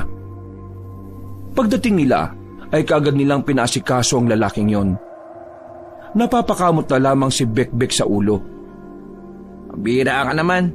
Alam mo namang wala tayong pera, dinala mo pa rito. Saan mo gustong dalhin? Sa morgue kaagad? Inatid na lang sana natin sa kanila. Hindi naman life and death ang kalagayan yan eh. Huwag ka mag-alala. Sinabihan ko naman sa loob na sagot niya sarili niyang bill. Tara na, puntaan na natin si tatay. Tinungo na lamang nila ang singit ng matandang si Tani. Gising na ito nang pumasok sila. Nakangiti na parabang walang mga sugat na iniinda. Umupo si Mateo sa gilid. Bumuntong hininga ang binata. Hindi na siya nagdalawang isip na buksan ang usapan. Agad namang lumabas si Bekbek para hayaang makapag-usap ang mag-ama. Tay, kanina may nakalaban akong aswang. Nagamit ko na kagad ang mutya na kakakuha ko pa lang din. Ang lakas ng mutya na to. Natalo ko yung 2 aswang. May naligtas pa akong buhay. Kahit na wala akong kaalam-alam sa pakikipaglaban sa mga nilalang na gano'n ha. Dahil sa mutya na ito, nagkaroon ako ng talino't lakas. Kakaiba, astig. Mabuti naman at nakuha mo na yan at nagamit mo na rin. Yan ang magiging sandalan mo kapag nakipaglabang ka sa mga kampo na kadiliman. Pero hindi po yun ang gusto kong pag-usapan natin ngayon. Eh bakit? May iba ka pa bang gustong sabihin? Alam ko na po ang totoo, Tay. Sinabi na sa akin ni Bekbek na nakausap ko na rin si Mama tungkol sa'yo. Tay, bakit hindi mo sinabi sa akin nung unang beses na nalaman mo kay Bekbek na ako pala ang anak niyo? Hiya ako eh. Siguro, nasabi na sa iyo ng mama mo ang dahilan kung bakit niya ako pinalayas. At kung bakit pinili ko na lang na lumayo. Pinili ko ang misyon ko kesa sa inyong dalawa. Pinili niyo ang buhay ng mas nakararami kesa sa buhay ng pamilyang kakabumo pa lang? Maiintindihan ko kung magagalit ka sa akin. Gaya ng pang-unawa ko sa galit ng mama mo. Pero, hindi ko basta pinili ang iba kesa sa inyo. Yun lang ang natataging paraan na alam ko para mailigtas din kayo sa kapahamakan. Nung panahon na yon, sobrang talamak ang mga aswang. Lalo na sa aming mga albularyo at manunukis. Nalalaman namin na sasakupin nila ang buong probinsya. Naalarma kami dahil malaki ang posibilidad na mangyari yon kung hindi kami magkakaisa. Tama. Pinili ko ang buhay ng mas nakararami. Pinili ko na kalabanin ng mga aswang. Dahil kung hindi ako tutulong para pigilan sila, sa huli, pamilya ko rin ang mapapahamak. Kahit piliin ko kayo at makaligtas tayo, mapapahamak din tayo sa huli. Mahalaga ako sa samahan. Ako ang pinuno. Kung wala ako, mahirapan sila. Hindi kita pinipilit na maunawaan ako kaagad. Pero darating ang araw na maiintindihan ng mama mo at ikaw na kaya ko ginawa yon para lang din protektahan kayo. Napapailing si Mateo. Naiintindihan naman niya ang pinupunto ng ama. Pero ang hindi niya lang maintindihan ay kung bakit ni minsan hindi man lang ito nagkaroon ng oras para makipag-ayos sa kanyang ina. Ang lagi kasing sinasabi sa kanya ni Senyora Abella, pinabayaan na sila ng tuluyan. Pero hindi ka man lang ba naglaan ng oras, kahit konting oras, para makipag-ayos? Para ipaliwanag kay mama ang lahat? Kasi hanggang ngayon, iniisip niya pa rin wala kang pakialam sa amin eh. Anak, sinubukan ko. Ilang ulit. Halos 1 buong taon akong pabalik-balik sa asyenda. Pero hindi na ako makalapit sa kanya. Buhay pa ang lolo mo noon. Siya ang kalabang ko. Muntikan niya pa akong ipapatay kaya mula noon, tumigil na ako. Pinalipas ko na lang ang panahon kasi alam kong magkakaroon tayo ng pagkakataon na magkita balang araw. Isa pa, nung makita kong nasa maayos ka na naman na kalagayan, hindi na ako nangulit pa. Inisip ko na lang na mas magandang hindi mo ko makilala. Kasi ayaw kong guluhin pa ang buhay mong nasa maayos na. Akala niyo ba naging maayos ang buhay ko? Kahit na nasa marangya akong bahay? Hindi. Mula pagkabata, wala akong ibang naramdaman kundi kailangan kong maging matalino, perpekto, at sistematiko. Bata pa lang, nakalaan na ang utak ko para maging negosyante kahit na ayaw ko. Palaging sumasakit ang ulo ko kasi pinipilit ko na maging kagaya ni Mama. Pero ang tunay na gusto ko, maging kagaya mo. Ang hirap ng buhay ko noon. Mukha lang masarap ang buhay ko kasi nasa loob ako ng malaki at magandang bahay. Pero palagi kong iniisip yun na sana may ama ako na nandito sa tabi ko para kahit na paano may nakakaintindi sa gusto kong buhay. Patawarin mo ako, anak. Alam kong sobrang dami kong pagkukulang. Wala ako sa tabi mo nung bata ka pa. Pinagsisisihan ko ang mga nangyari. Hindi. Huwag niyong pagsisihan. Sinabi mo kanina pinili mong nakararami para protektahan kami. Kaya bakit ka magsisisi? Ang mahalaga sa akin ngayon ay kung ano ang magagawa mo para sa amin ni Mama. Tinatanggap mo pa rin ba ako? Tay, matagal ko nang gustong magkaroon ng ama. Kaya sa akin, walang problema. Matagal na kitang pinatawad. Ang isipin mo si Mama. Siya ang pinakanasaktan dito. Oo nga. Tama ka nga. Kaya kapag magaling na ako, huwag ka mag-alala. Pipilitin kong makausap ulit ang mama mo, anak. Pero, Mateo, anak, maraming salamat. Akala ko talaga magagalit sa akin. Pero, masaya ako kasi sa kabila ng mga pinagdaanan mo na wala ako, lumaki ka pa rin ng maayos. Lumaki ako ng maayos kasi alam kong mabubuti ang mga magulang ko. Pero sadyang masakit lang talaga magsalita si Mama. Kahit na ganon, alam ko naman na mahal niya ako. Kaya ikaw, magpagaling ka muna rito, ha? Hinawakan ni Mateo ang kamay ni Mang Tani at pumiti. Anak, nanaginip ako.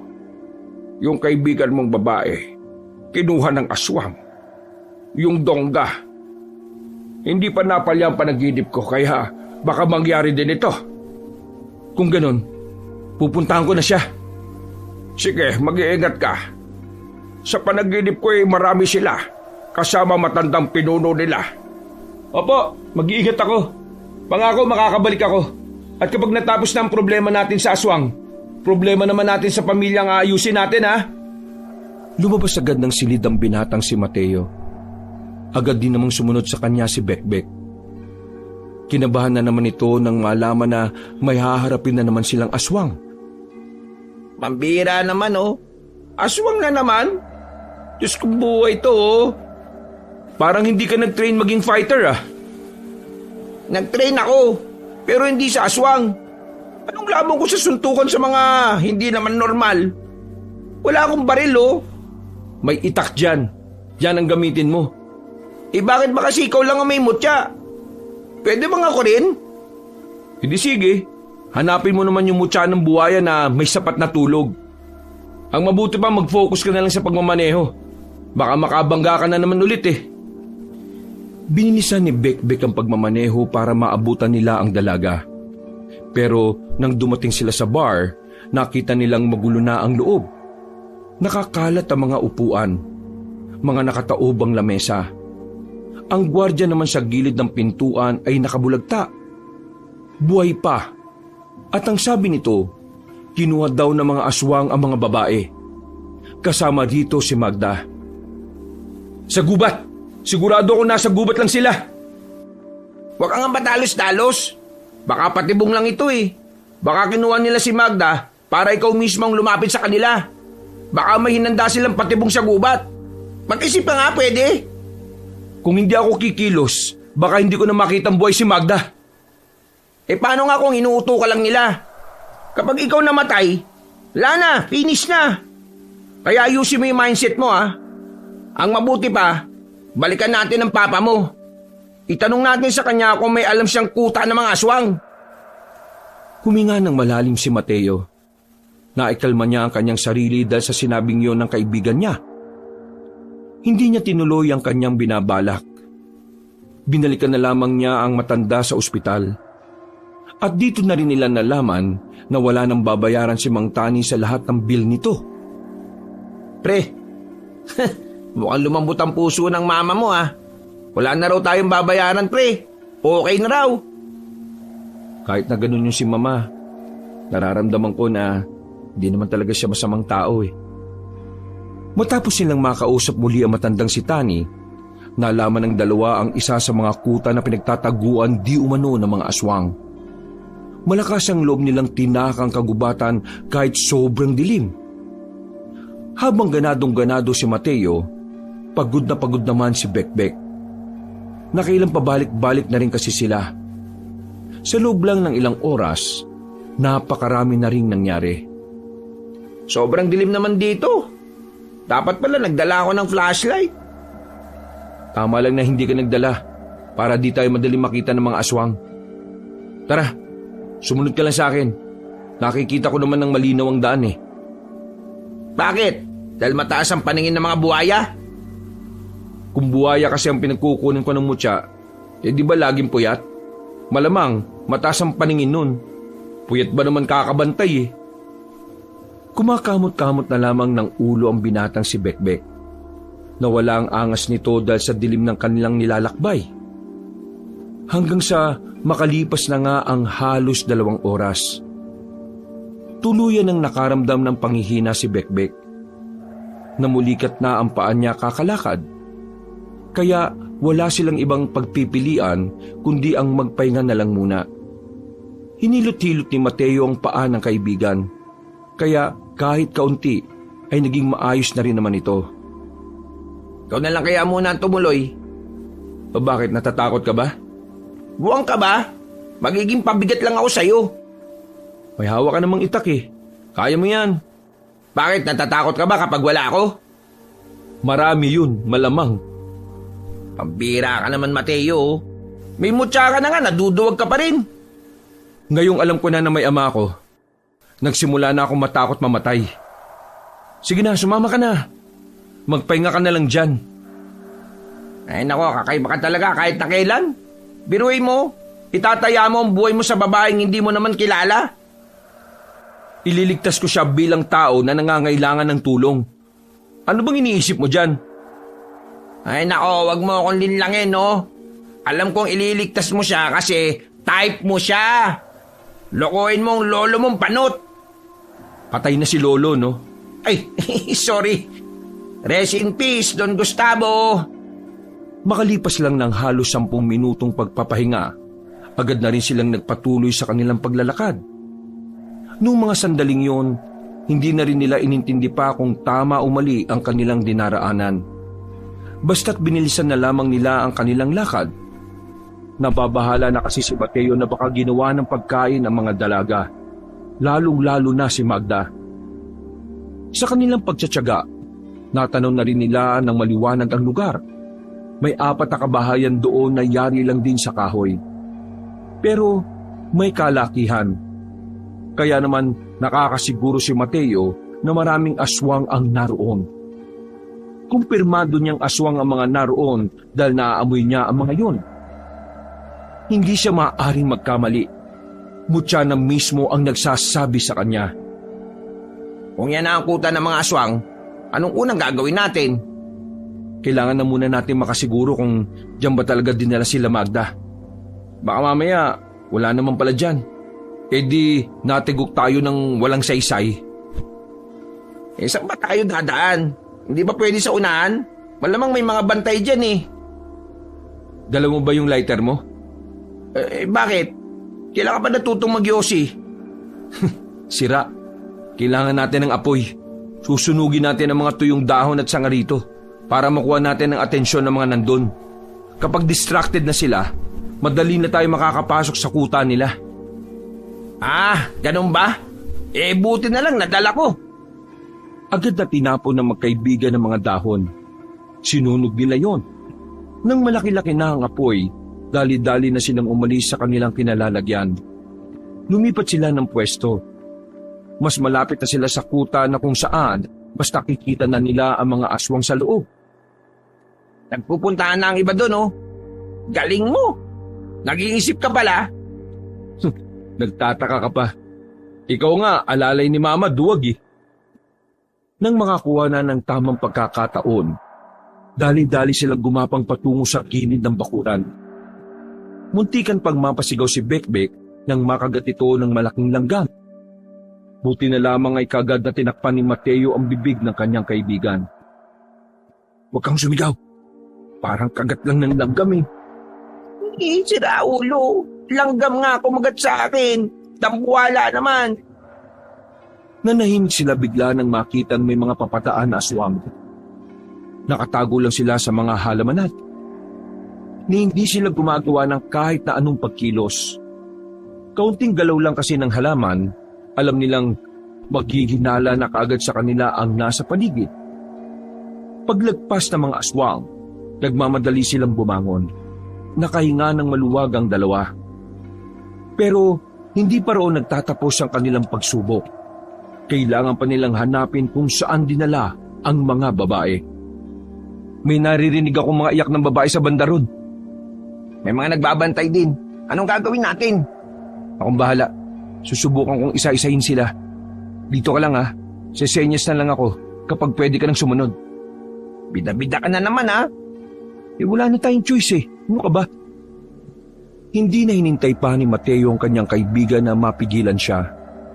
Pasimple na siyang gumapang patungo sa kinaroroonan ng isa pang bahay. Nang makarating na siya sa silong, wala siyang sinayang na sandali. Agad niyang hinila ang paa ng isang aswang. Nang nasa ilalim na ito, ay madali niyang binali ang leeg nito. Alam niyang magtataka ang isang aswang kung bakit nawala ang isang bantay. Kaya naman hinila niya na rin yun. Nakagawa ng kaunting ingay ang aswang na yon. Pero binasag niya agad ang mukha nito. Marahang lumapit ang dalawang aswang sa ilalim ng silong.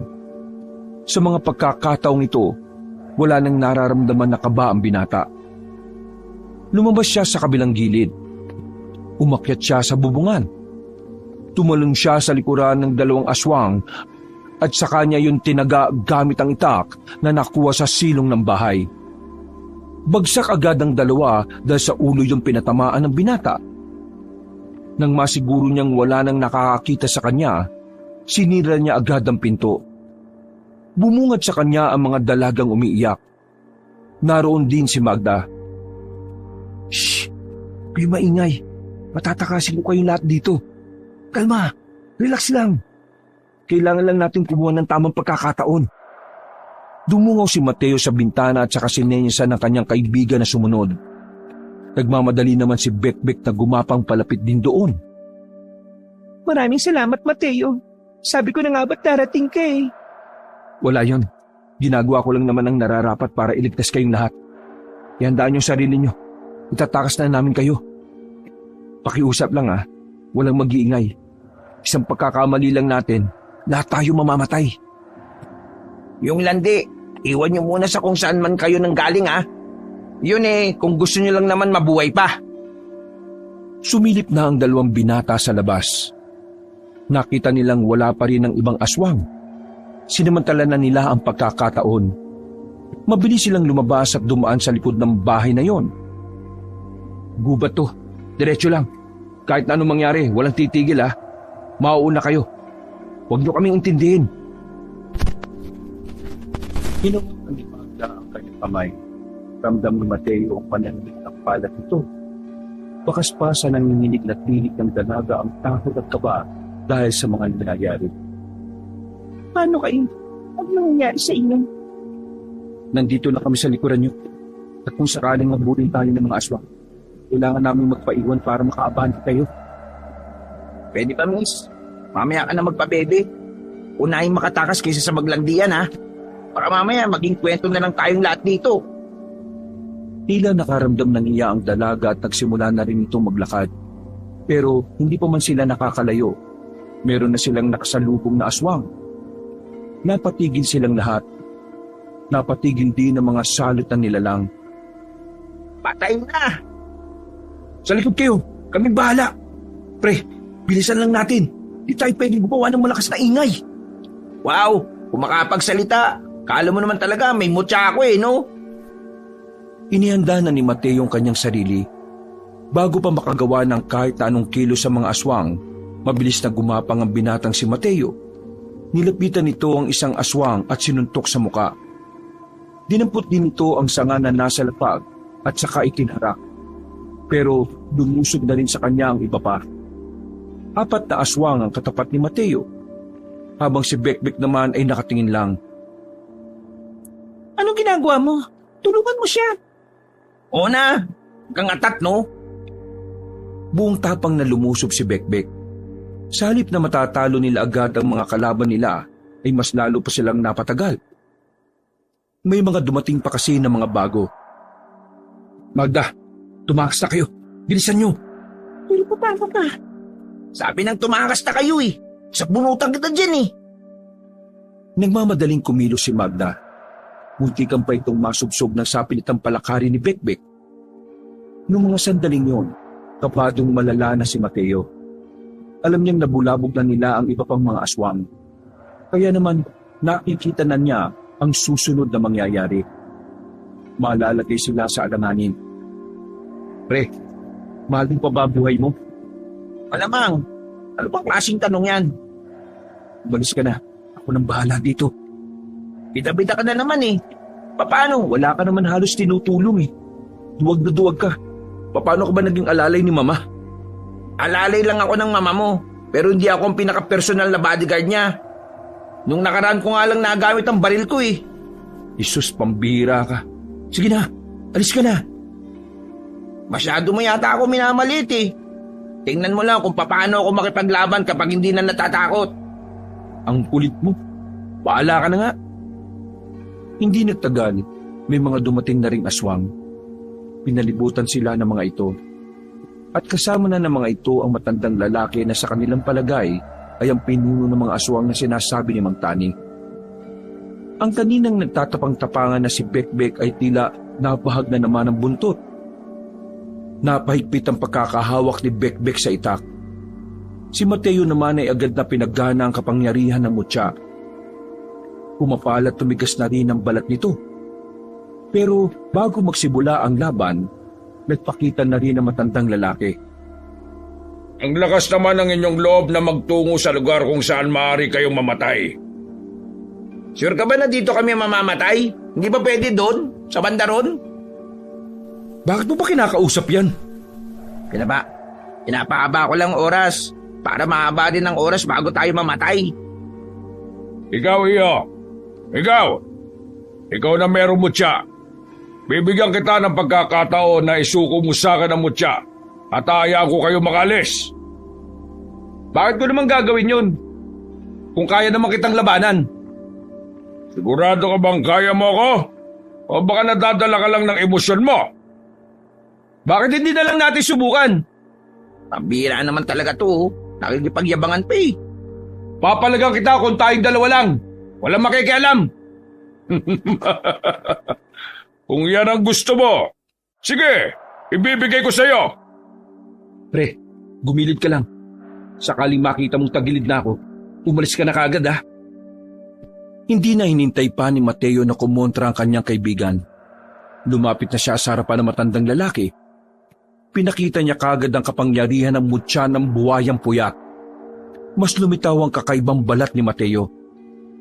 Mabilis na tumakbo si Mateo palapit kay Mang Borong. Magkakasunod na pag-atake ang kanyang ginawa. Tinamaan niya agad ang matanda at tumilapon ito sa harapan ng mga aswang. Akmang lalapit ang mga aswang pero pinigilan lamang ito ng matanda. Huwag kayo makikialam. Gusto kong masolo ang isang ito. Nagpakita naman ng nakakainsultong ngiti ang matandang lalaki. Mga ilang sandali lang ay agad na rin itong nagbago ng anyo. Malakas ang puwersa ng matanda nang magbunuan ng dalawa. Sinuntok nito si Mateo sa tiyan, pero dahil sa kapal ng balat ng lalaki, hindi yun umubra. Nahawakan naman ni Mateo ang kamay ng matanda. Buong puwersa niyang pinihit ang kamay nito. Sa isang iglap lang, nabali agad ang kamay ni Mang Borong. Ikinagulat yun ng lahat ng aswang. Pero hanggang sa mga sandaling yon, hindi pa rin siya nakikialam. Masyado kasing mataas ang tingin ng matanda sa kanyang sarili. Sa isip-isip ni Mateo, para bang merong mali sa nangyayari. Hindi niya kasi maramdaman kung gaano kalakas ang kalaban niyang matanda. Pakiramdam lang niya ay napakalayo ng agwat. Siguradong tinatago lang niya ang totoo niyang lakas. Di ako pwedeng maging kampante. Parang walang nangyari nang muling lumapit sa kanya si Mamborong. Mabilis pa rin ang pagkilos nito. Sa katunayan, nagawa na nitong ipatama ang bawat kalmot at suntok nito sa binata. Ang kaso nga lang, sadyang makapal at matigas talaga ang balat ni Mateo. Walang iyakang tao ka. Bakit hindi ka tinatablan ng mga ginagawa ko? Ginagalit mo talaga ako, ha? Kagaya ng pagkakaalam mo, mutya ng buwayang puyat ang gamit ko. Hindi tatalab sa akin ang mga simpleng pagkalbot at suntok mo. Kaya naman, ilabas mo na ang totoong lakas mo. Kung yan ang gusto mo, sige, pagbibigyan kita. Biglang nagbago na naman ang anyo ng matandang lalaki. Mas sumaba ang buhok nito. Wala na ang imahe ng pagiging anyong tao nito. Napalitan na ito ng isang halimaw na sobrang nakakatakot ang itsura. Humahaba rin ang dila nito na parang ahas. Ang magkabilang kamay naman ay mas lumaki na parang kayang-kayang dakmain ang buong mukha ng binata. Pag-atake ni Mamborong, ikinagulat yun ni Mateo. Sobrang bilis kasi ng matanda. At sa pagkakataong ito, nararamdaman na ng katawan niya ang bawat suntok nito sa kanya. Sa puntong yon, tila nababasa na ni Mateo na may tsansa ng makapalag si Mamborong sa kanya. Kaya naman, ilalabas na rin niya ang kanyang tunay na lakas. Sige, itotodo ko na rin to. Bastang umapaw ang kakaibang enerhiya sa katawan ni Mateo sa mga pagkakataong ito. Paghataw niya ng suntok sa matanda, muli itong tumilapon. Pero agad din namang nakabangon at bumalik sa kanya. Nagkaroon sila ng sabayan, maging ang mga nanunod na aswang ay namamangha rin sa labanan na yon. Kaya mo yan, Mateo! Aanakan mo pa si Magda, di ba? Kagaya ni Bekbek, pinapalakas din ng mga aswang ang kalooban ni Mamborong. Pero sa mga sumunod na eksena, kitang-kita ng lahat kung papaanong balagbagin ni Mateo ang matanda. Wala itong binatbat kahit pinakita na ni Mamborong ang huli nitong anyo. Basag-basag ang mukha ni Mamborong sa mga sandaling ito. Pero hindi pa rin ito tinitigilan ni Mateo hanggang sa tuluyan na nga itong bumagal sa pagkilos.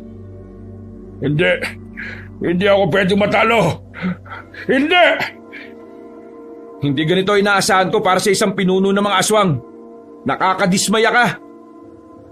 Hinawakan ni Mateo matanda sa kwelyo at iniangat. Akmang tatapusin sana ni Mateo matandang aswang nang bigla siya nitong kinalmot sa tagiliran. Agad na umagos ang dugo niya roon. Kaya naman nabitiwan niya ito at nakadistansya ang matanda.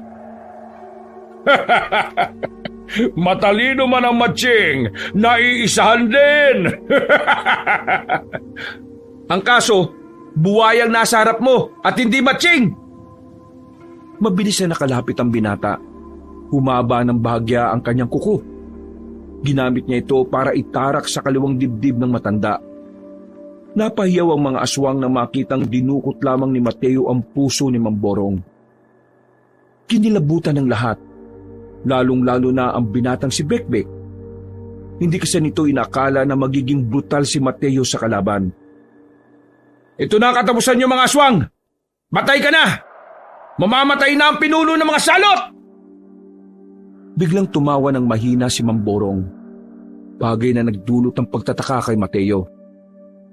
Sinong nagsabi na ako ang pinuno ng mga aswang, iho?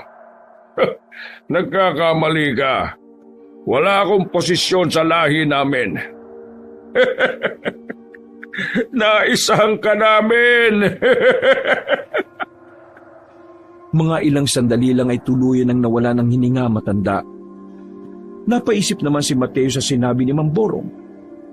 Maging ang mga aswang din na naroroon ay nagtatawanan na rin. Tila isang malaking insulto kay Mateo ang mga naririnig niya. Nasa akmang lulusubin na niya ang mga aswang nang may marinig siyang pamilyar na boses. Sinukat lang namin kung hanggang saan ang lakas mo. At ngayong nakita ko na ang kapasidad ng mutya. Ngayon ko lang ipapaalam ang katotohanan na di mo gugustuhin malaman. Boy, hindi si Mang Borong ang pinuno ng mga aswang, kundi ako! Nagsarado ang kamao ni Mateo sa kanyang narinig. Gusto niyang lusubin agad ang binatang yun, pero nakaramdam siya ng kakaiba nun. Paano ikaw ang pinuno? Ang hinaina mo nga nung una kang makalaman ni Mang Tani. Kung ipapakita ko kagad ang tunay kong lakas sa unang pagkikita, di nalaman niyo kagad kung paano ako tatalunin. Siyempre, bago ko ipaalam kung sino ako, kailangan ko munang patayin ng taong tumutulong sa inyo. Kaso hindi siya namatay. May hina rin ang mga aswang na pinadala mo sa kanya eh. Yung matandang albularyo na yon, hindi namatay. Tingnan mo nga naman, matagal din palang mamatay ang mabubuting damo. Hindi naman damo si Mang Tani, tanga ka pala eh. Mas tanga ka. Hindi ka ba nakakaintindi ng matalinghagang salita? Manda ka na, Bekbek. Ngayon ko kailangan ng tulong mo. Mga kasama, lusubin niyo ang dalawang yan. Gusto kong ubusin niyo muna ang lakas ng isang yan bago siya humarap sa akin. Para wala nang kahirap-hirap na papaslangin ko ang mahinang nilalang na yan. Hindi nagtagal, makakasabay na lumusob ang mga aswang. Malakas-lakas pa rin naman si Mateo. Pero hindi niya may kakaila na hindi na siya kagaya ng simula. Sa pakikipaglaban niya sa mga aswang, marami agad ang napatumba nila. Si Bekbek naman ay may mga sugat na rin. Pero patuloy lang ito sa pakikipaglaban.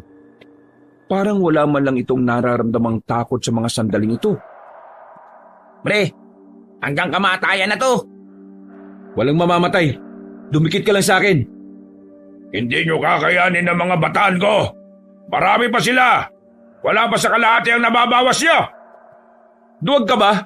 Pinapauna mo mga kasama mo dahil takot ka mamatay? Mabuti pa yung matanda kanina eh. Kahit na alam niyang hindi siya mananalo, lumaban siya na mag-isa. Eh ikaw, isa kang kahiyan sa lahi ng mga aswang. Naturingan ka bang pinuno niyan ha? Kadiri ka? Yak! Ews! Pinuno lang umaasa sa mga tauhan niya. Maya ka nga sa balat ni Mateo. Humugot na malalim na paghinga ang lalaking si Donga. Medyo na-insulto siya sa sinabing yun ng dalawa. Kaya naman, habang nagkakagulo pa, pinatigil niya na ang mga kasamahan niya. Humarap na si Donga kay Mateo. Sa pagkakataong ito, medyo inihingal na rin ang binata. Pahina na rin ng pahina ang kapangyarihan ng mutya. Nagamit na kasi niya yon sa laban pa lang nila Mang Borong. Sige, magbunuan tayong dalawa. Tayong dalawa lang, hanggang kamatayan. Pero kapag ikaw napahiga, papatayin ko itong kaibigan mo maingay. Mapapahiga mo ko? Managinip ka na lang ng gising. Hindi nagtagal, nagbago na rin ang anyo ng lalaking si Donga. Hindi pa man lumalapit ang aswang na ito, ay nagtitindigan na ang balahibo ni Mateo. Nakakaramdam siya ng matinding takot kahit natangan niya pa rin ang mutya ng buwayang puyat. Kita-kita sa mukha mo ang takot. Pinagpapawisan ka na yata eh. Mas kapalan mo ang balat mo dahil ngayon hindi kita sasantuhin. Dahil tensyonado na ang binatang si Mateo, wala itong nagawa nang lumapit sa kanya si Donga. Naramdaman na lamang ni Mateo ang mabigat na kamay ni Donga sa kanyang sikmura. Dinig niya pa ang tila pagkakabasag na matigas niyang balat. Tumilapon ang binata, pero pinilit niyang hindi mapabulagta. Kumapit siya sa lupa.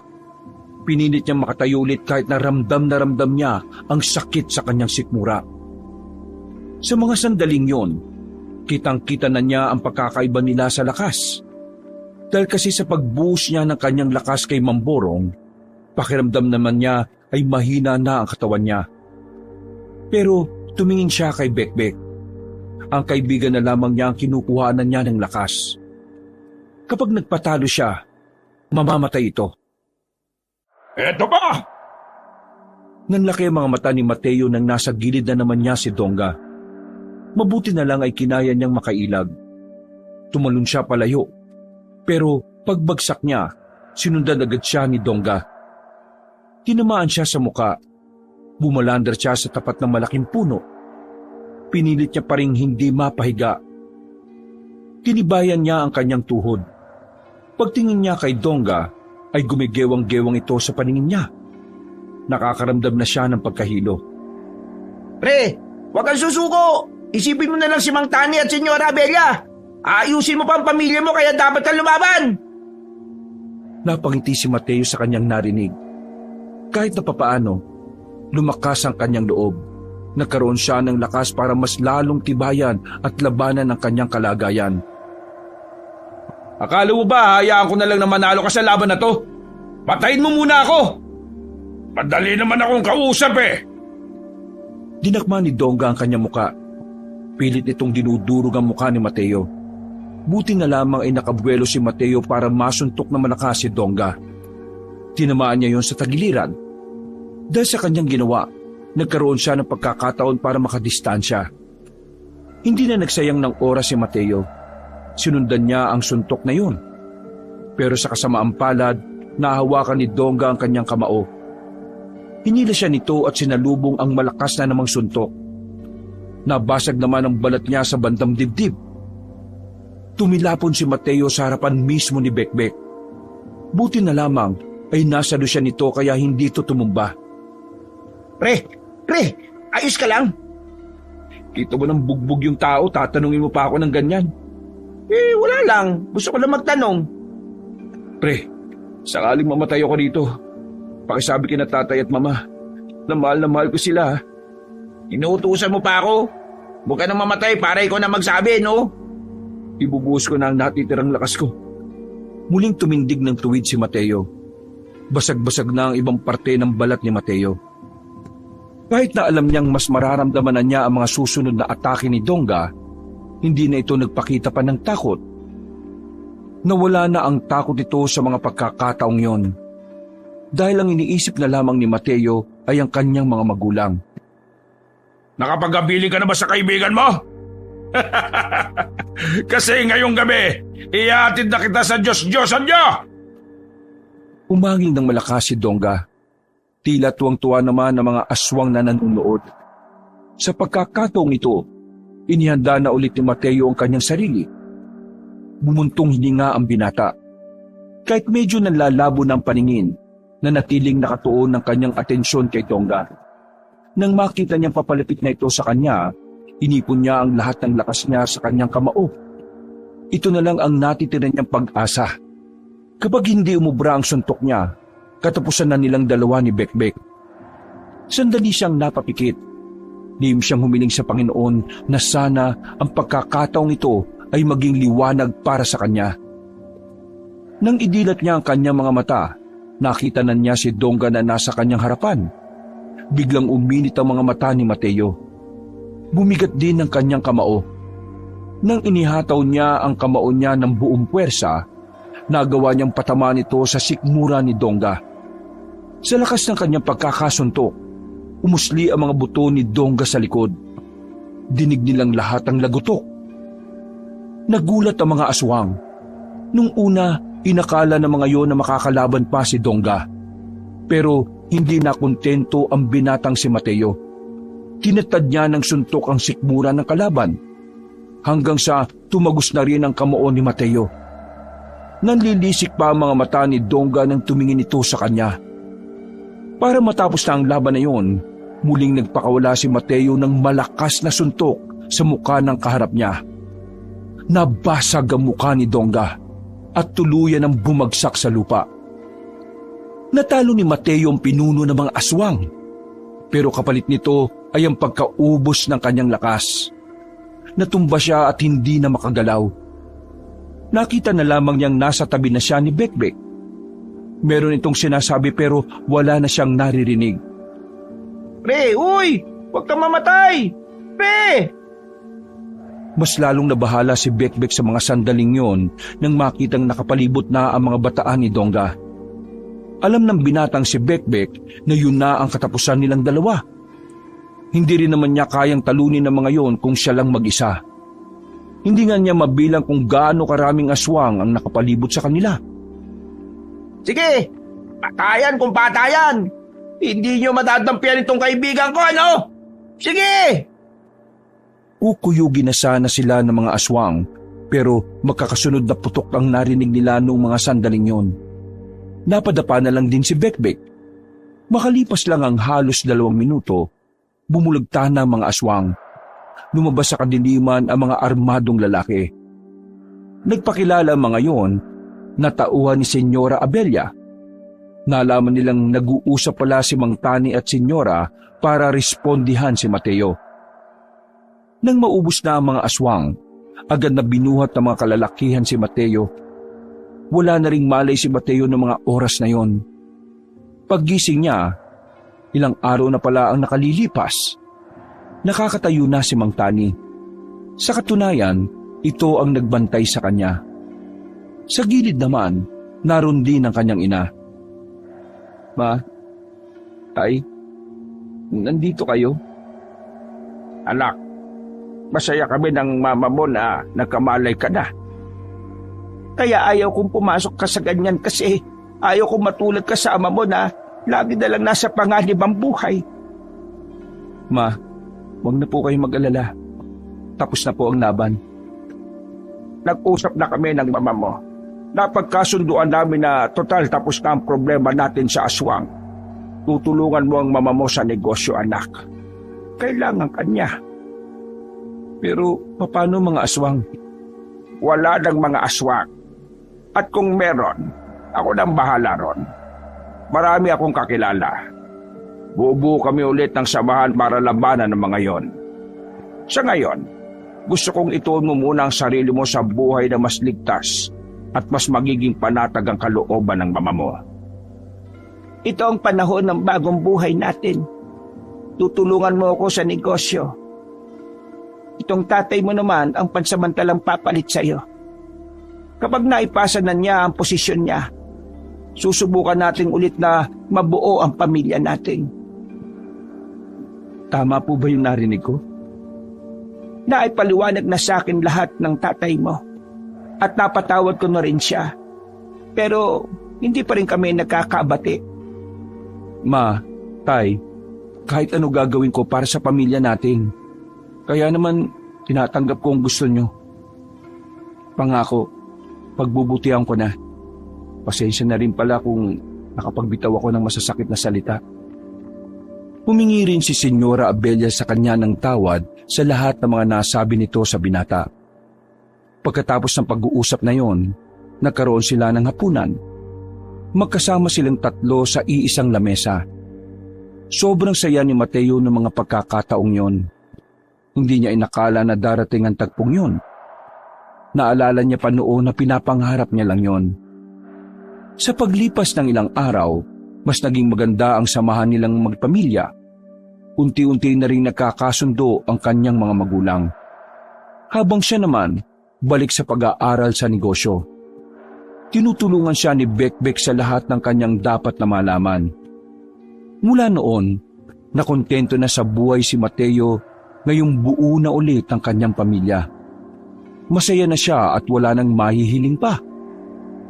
Kasabay ng pagkabura ng mga aswang sa kanilang probinsya ay ang pag-usbong ng bagong buhay ni Mateo kasama ang pinakamamahal niyang tao, ang kanyang ama at ang kanyang ina na matagal na niyang pinapangarap na makapiling.